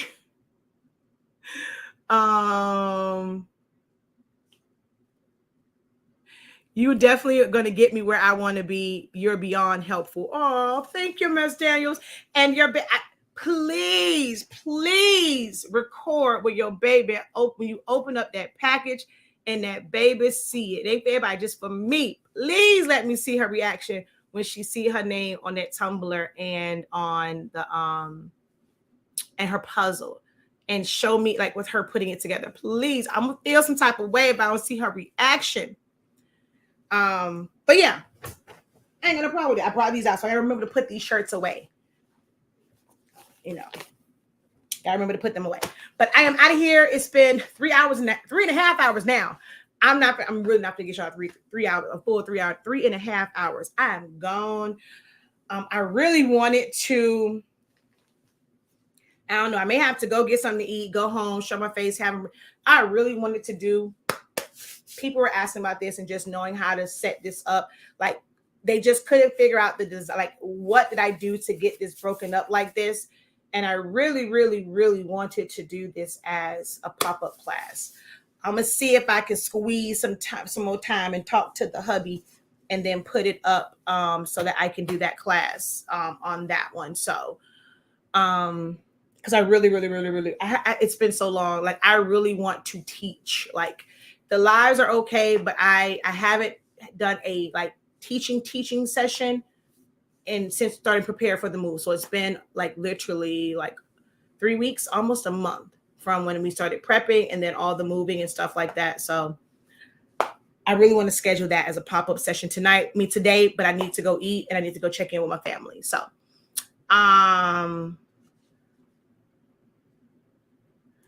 let's see. Thank you for that ASMR, because that is what's most important to me. I want the softest feel possible, but there's no real difference there. I need to know to make the best investments. Yeah. I mean, it's thinner, but I mean, at the end of the day, so if someone has this on, touching it, it's the same. I mean, it's a little bit thinner as far as how it sits on the shirt, but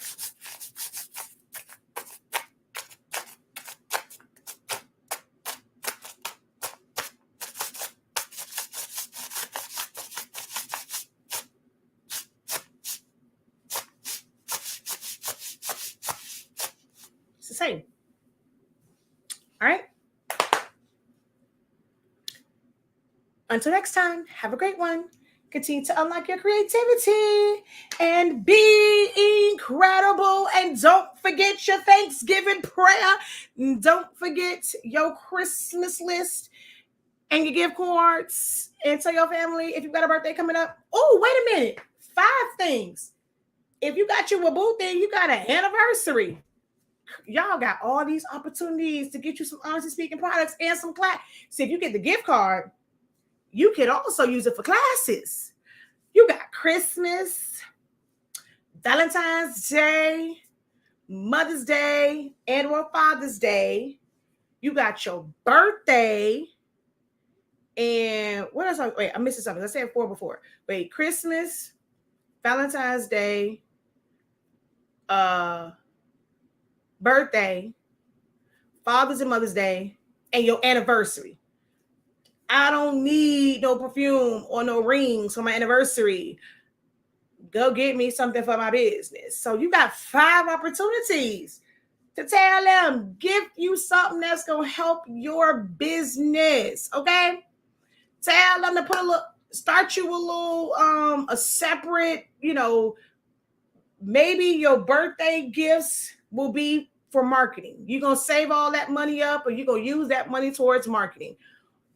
All the gifts that you get for Christmas, like monetary or gift cards, you might want somebody to invest in inventory. Show them, tell them where they can go at to go buy you some tumblers. Tell them to go to Johnson's Plastics Plus and get them my code 9PKD6.